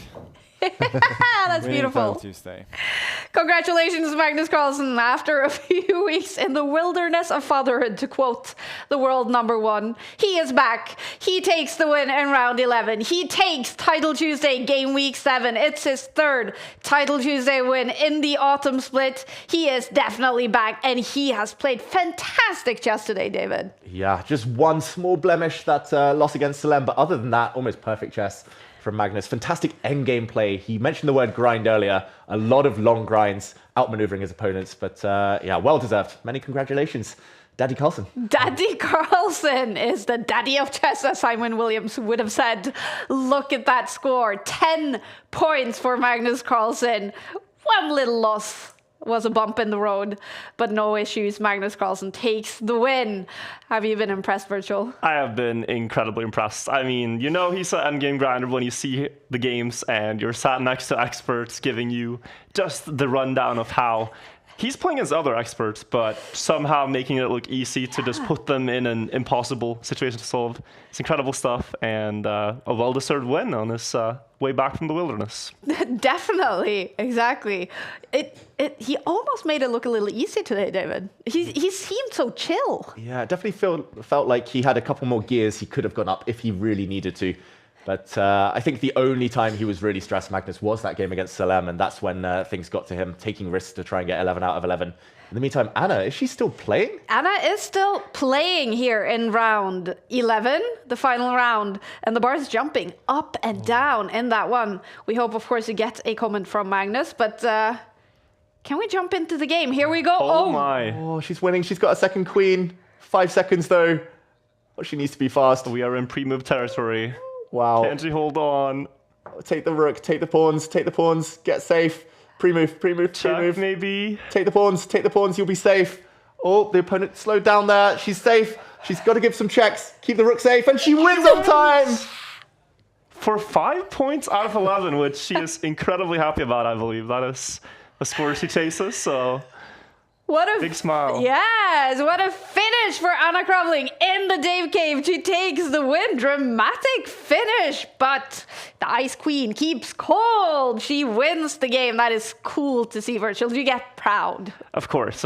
And you want to see the people you're cheering for do well, so you can see a big smile, happy, elated, I think, to win with 0 seconds left for both players. But just enough to hold on. Incredible stuff. All smiles now in the take offices. Anna finishing on a high in Title Tuesday Game Week 7. Magnus Carlsen finishing on a very high. He wins the final round and he wins Title Tuesday Game Week 7. We hope to get both of these two amazing players into the studio to chat with them. Before we do that, let's check out some of the action that we've seen here in the final few rounds. This one, of course, was a little bit of a low point for Magnus today. Yeah, but very impressive to Salem. We shouldn't take anything away from him. He found the deadly attacks when it mattered, and it was here he had his first winning opportunity. He didn't find the right bishop check, but he got gifted a second chance. He needed to go the other way with his bishop instead. Here, the white king sidestepped, the black queen dropped back, and even with the clock turning red, Salem had enough time to give mate. This was the final blunder from Magnus Carlsen. As the king dropped back, he missed the rook check. And unfortunately, the king had to line back up. No, I didn't see that check. I didn't see. check on E1. Okay. He was annoyed there. Well done. Magnus Carlsen. Ugh. That was so unnecessary. Our hopes of playing a perfect tournament come to an end. And a sip of that huge glass of water. Magnus Carlsen was annoyed there in, was that round 10? Or round 9? Round 9, I believe? Yeah, round 9. Round but 9. It's interesting how, for him, you know, even winning this tournament, he's probably left with the thought of, man, it should have been the clean sweep in the tournament. Exactly. That's what I'm wondering as well. Like, is that what he's thinking about when he finishes the tournament? That, you know, that one loss. Yeah, somehow losses linger in the mind more than wins. Like, wins are normal for Magnus. That's part of the day-to-day, but a loss is rare. So that's, yeah, so close to the perfect score. We hope to get a chat with the winner of Title Tuesday Game Week 7. And here he comes. He's sitting down. I'm going to find the microphone. And here you go, Magnus. Yeah. There we have it. Magnus, congratulations on winning Game Week 7. Do we scoot a bit so you can come in? Oh, we have the camera. Yeah. Perfect. Here he is, the winner. Yeah. Thank you very much. We are wondering, after playing so many fantastic games today, there was this one loss. Is that the one you're thinking about, or are you just on a high now? No. I mean, I fought back well and won the last couple, so I think as long as you have a perfect score, the plan is always to win every game. But I'm very, very fine with that loss. I was even talking about it on the stream that when queens get exchanged, I usually win. But on the rare occasion that I lose in these tournaments, I do usually get mated, and I did get mated. So it was absolutely fair, and I'm very happy with my performance overall. You've played fast today. David have commentated on many brilliant moves from you today. What are you the most happy about? I didn't feel like it was brilliant by any means, but it was fairly steady. There weren't a lot of blunders, and I was putting the grind on in the end games, and yeah, it felt like decent quality overall. And I also beat a lot of good players today. Like, didn't play Hikaru or Alireza, but a lot of very, very strong both over the board and blitz players. So very happy. Yeah. And you say there at the end when you win it that you're now back after being in the wilderness of fatherhood. Magnus, congratulations on your baby boy. Thank you. What is life like with a baby boy at home?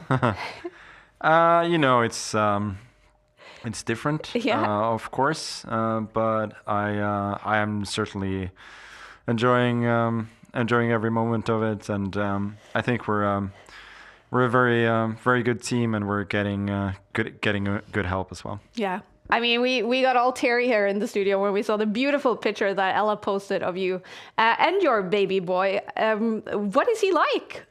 He's great. Yeah. What can I say? He's 2 weeks old, but he's fat and happy. That's exactly what it should be. What is sleep like? Are you getting enough sleep to play good chess? Yeah, I was today for sure. There was a 2.5 hour gap, in the middle of the night. But apart from that, I managed to sleep well, and Ella is very generous with me. So even though I'm obviously getting significantly less sleep than I was before, I'm still getting enough to get by on most days. Yeah. We haven't seen anything about a name or anything. Is there anything you can announce on that? Yeah, he has a name. Can you tell us? In due time, yeah. Okay, interesting. Now, I know the plans for you going forwards, Magnus, is actually quite packed. You're going to St. Louis to play a big tournament. Are you playing World Rapid and Blitz over the Christmas? You're, of course, going to South Africa for freestyle. What are your plans? Well, I've pretty much kind of cleared my schedule for September and most of October. But you know, I'm still a professional player, so I got to get back to work at some point. Will you bring the family to these travels? No, I think St. Louis. It's a bit early, but then I think afterwards it's a good chance. Yeah. And are you playing World Raptor Blitz over Christmas? I still don't know. Okay. We'll see. All right. Well, I can say that it's gone from like a very, very clear no to a maybe. Okay, a maybe there to go and defend the Blitz title. Now, being back here, streaming and playing Title Tuesday, what was it like? You know, it was fun. I mean, I was here yesterday, and the camera setup didn't work for Zoom in the main streaming room, so I was in the Dave cave, and I gotta say, like. Did he win that? No, the air in the Dave cave. It's. I don't know if it's you, David, or. Could you still smell me? I hadn't been there for like a day. No. I'm just saying, like, it was probably with me being tired to begin with, but I was really like kind of going through the motions yesterday. But today I felt more energetic, calmer, and I had a great time being back here. I mean, I do love to play chess, and I have mostly been at home the last couple of weeks, and I do, you know, if the kid is sleeping, I will sneak in online games, because why not? Definitely. Virtual, you'd enjoyed watching Magnus here today as well. Oh yeah, no, it was incredible. I mean, it's really great to see you back and playing the Title Tuesday tournament. Do you find time to think about chess during your days now? Is it something like you know, you're of course taking care of the child, but do you still sort of want to compete as much as before, with fatherhood taking a bigger role in your life? Yeah, I still want to compete. I'm still a chess player, and yeah, I think both with a little bit with age, and also now with a different kind of era in my life, motivation will be going a bit up and down. But I love playing, and I think about it, and my wife is very understanding. I actually saw an interview with Erling Haaland the other day, another Norwegian top athletes, of course, talking about how having a kid actually made him even better, because now it's easier for him to take some time and relax and have his head in other places than football. Do you see that happening for you as well? Well, I'm glad he thinks that taking care of a kid is relaxing. I guess it can be. Yeah. Magnus, you've proven definitely that you are the one to beat in also Title Tuesday, this new 5+0 format. You win it for the third time here in the autumn split. Does this mean something extra special, winning it for the first time as a father? No, for sure, and especially after a couple of poor showings, it was good to just play some really decent chess today, and actually feel like I'm up to speed. Fantastic. And now it's home to the family? Yes, I'm looking forward to that. When can we meet the little one? We'll see. Magnus, congratulations both on the baby boy and on your Game 7 victory. Thank you so much. Thank you for joining us. We're going to make a switch in the studio. Anna Crumling is coming in. Here we go.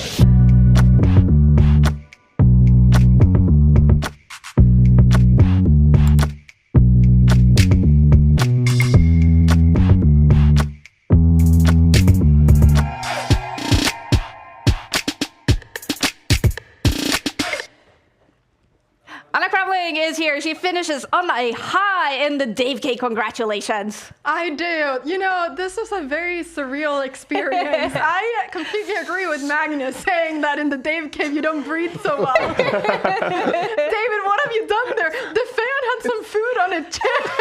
That wasn't me. That was definitely Magnus. I figured it out in the middle of my game. He just Like- wants the aroma. The smell is me, but the bad air, that's the lack of windows. Yes, that's my excuse. yeah. We are working on that. I apologize for that, Anna. You can definitely blame your losses on that. But let's talk about your wins. You had some great performances today as well. I did. I mean, it was fine. 4 points. That's what I said. 4 points. I'm happy. Like, it was okay. But there were just a couple games that I was completely winning that I lost on time. I don't know if you saw any of them, but yeah, there were like 2 games where I was a piece up or something and I just lost on time. So it was very tilting in that moment. Hence, if you heard some screams, I realized that my door was open, which was a bad idea. I closed it after the last break, but hence the screams. Yeah, we jumped into one game where we saw how many queens were on that board. 4? You saw that game? Yes. I was hoping that you'd see that game. I was like, pull that up in the stream. 3 queens. Yeah, 3 extra queens and a pawn. That was Holy. Yeah, there were 3 queens on the board, 1 queen on the camera. That's what we were saying. I mean, wow. Yeah. Thank you. That felt good. Beating a 2500 with 4 queens is very satisfying. Incredible. I must say. Yeah. Yeah. Now, what has it been like, Virtual, to sit here and comment on your girlfriend playing chess? No, it was fun. As we were talking about, with the door open, we did intermittently hear the blunders or the time running out. But no, it's been really fun. It's really cool to see Tile Tuesday in the studio. Yeah. And Anna played really well as well, so you can be very happy. Yeah. I want to rewatch the commentary. I am very excited to rewatch the commentary. He's done a very good job. I'm impressed actually by how fast you see things on the chessboard. And you said many times. You sing a lot. Like, we're going to have to play a game. Like, I feel like you've been sandbagging or something, or you're going to win this tournament. Oh my, it's going to be a blowout. But it's really fun. You know, I've gotten to play a lot of good chess players, which many would consider an honor. So even if I lose them, it's really cool to play the best and see just how effortlessly you guys do it. Yeah. Understanding is very good. As an inspiration to the players on a lower level, like myself, now, what can you say about Virtual's progress since you met him? And since you guys started to talk about chess a lot, he played a lot more chess, he now has ambitions to play over the board tournament. What has his progress been like? I think he enjoys chess a lot more than I thought. I think in the beginning when I met him, I was just like, oh, he's just joining PogChamps. He's joining one tournament. Just, you know, for joining. But then I realized, wait, he actually really loves watching chess. Like, I think Virtual watches more chess than I do. Wow. He'll tell me chess news sometimes because he immediately knows. He's like, Anna, did you know that do you know about the new FIDE-rated system? And I'm like, this dropped like an hour ago. Like, no, I didn't. No, I'm a chess frog on YouTube, you know? I watch Gotham, I watch Daniel Naroditsky, I keep up with whatever's happening, and it's like, yeah, it's fun to see, like, you know, the chess world. I'm probably one of the regular viewers on in the chat that would be here chatting if I wasn't myself. You're not only a power coupling streaming, you're becoming a chess power couple, basically. Yeah, and you're maybe going to play your first over the board tournament this year, so... We need to prepare for that one. That is coming down to whether or not I can hold my honor with my friends. So we're going to be 3 friends playing this tournament. I just need to beat 2 of them and I'm happy. Well, if I lose to all my opponents, it's fine as long as I beat my 2 fronts. Okay, yeah, I was gonna say because you can't. Yeah, it's just 2 more left out of the 3. I figured you're gonna beat all your friends. Yeah, that's everything. All you gotta 2 do of to them. be happy. Yeah, all 2 of them. That's so we'll make sure of that. And this is is this the Rilton Cup? Yeah, that is the tournament we're playing. So. And you're playing that as well, Anna. I think so. Yeah, I'm pretty sure. Can you tell us about your plans in the next few months? Ooh, my plans. So I just dropped my chessable course together with Congratulations, by the way. Thank you. Thank you. I'm very excited. And we're dropping part 2 as well this year. So we dropped, D4 if they play D5, and now it's going to be D4 Knight F6, which is obviously also a very big part of the course. So that is right now what I'm working on at this very moment. But yeah, I'm going to freestyle chess as well. I heard Magnus mentioning that he's going, so I'm going to be going there as well to South Africa together with my mother. Fantastic. So we're both going again. I'm very happy to be bringing her in my adventures. And then I'm probably playing Rilton Cup as well. It's a family tradition. We play it every year. I absolutely love it. And yeah, next year I'm also having a couple tournaments and more plans that I'm excited to announce when it gets a bit closer. I'm actually I'm gonna put you a little bit on the spot here. Okay. I had a text message coming in during the show today from NRK, which you know of course is the biggest TV channel in Norway, the ones who've made chess popular in Norway, always following Magnus Carlsen in World Championships. And the chief of them is saying that I can see you're having Anna today. Can you please forward an invitation to the NRK studio over the holidays for the World Rapid and Blitz? I don't think you have to answer now, but you are officially invited to be on the panel. I think you've been invited before, but maybe it hasn't worked out. Most years I did. Exactly. They didn't want me there, and it's an honor. It's a very big channel, of course. But the problem is that it always is at the same time as Rilton. Exactly, yeah. Otherwise, I would love to come, but you know, if something happens that I don't play Rilton, then I'll make sure to be at NRK. Okay, I'll put you guys in touch. It would be fantastic for the Norwegian viewers, of course. I love the Rilton Cup, by the way. That's where I became a Grandmaster. So that was your tournament? That was it. Really? 2007. Wow. Long time ago. I was there too then, but I was just 5 years old. Yeah, we didn't play in the tournament. luckily for me, that was. Really? Rilton Cup, was where? Stockholm. Yeah, fun memories. Fantastic. Have you been back since to play the tournament? No, I want to keep the fun memories. I don't want to. So you're never playing again? The Rilton Cup? Yeah. Maybe someday. I'll take that as a I'll no. combine it with a holiday. Okay. Speaking of which, what is your playing plans, David? Have you made a decision on a playing career? I'll play more next year. I'll still play in the Really? German Bundesliga, so same team as Magnus. I've agreed to play a couple of weekends next year. I want to train for the British Championship, Olympiads next year. Oh, that's true. I was watching England today in the European Team Championship. I've never been more stressed or nervous in my life, and then I realized actually playing is probably like not that bad if I'm this stressed just watching. So next year. Olympiad, British Championship. Let's go. Well, this is fantastic news. Anna has plans of playing. Virtual has plans of playing online over the board tournament. David has plans of playing more. And you? I will stay a chess fan. But actually, I have started playing a little bit more online. I'm getting back into it, actually. Good. And enjoying it. Very good. Feeling inspired by all of you guys. It's fun to watch. Anna, thank you for being here, streaming, playing, sharing your energy and your great mood today. It's been fantastic to watch. Thank you so much for having me. And it was so fun that Virtual got to commentate as well. I literally am so excited to rewatch this. It's going to be amazing. You cannot roast my... I did my best, everybody. I hope you all enjoyed watching. And thank you all for having me here. Take. Appreciate it. Go download the app, check out for more chess news, and play some games yourself. We're all talking about how much we're going to play. Exactly. You guys should play chess too. It's a great mind exercise.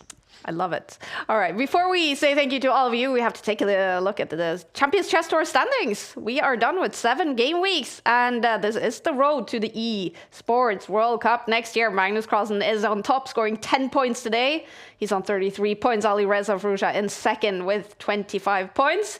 Hikaru, even if he didn't play today, still in there. Same with Hans Niemann. Esipenko in 7th place because Magnus is already qualified for EWC. It is those top 7 spots right now making it through. All right, that was game week 7. That was the halfway mark in the autumn split. Next week, game week 8. We'll be back same time and with more exciting chess, more drama, more brilliancies, more time trouble. Always a lot of fun with Title Tuesdays. We'll see you next week. Bye. Bye. Bye-bye, everybody. Ooh. And watch out, the bishop's coming to skewer the 2 black rooks. Oh. Dude, he painted himself into a corner there. Any moment now, that clock is turning to 0, and it's surely going to be game over. He gives up his knight, Arjun Erigaisi, but he wins on time. Now the black knight is coming back. Ooh, and this pawn's dropping. Among other things, the rook comes in instead. He leans back. Magnus takes the win. Magnus doesn't go for the drawn. He's blundered. Magnus Carlsen. Why is that a mistake? It's a check. Where is the win for Salem? It's a check. Magnus has missed this one. Oh, he sees it now. He's getting mated.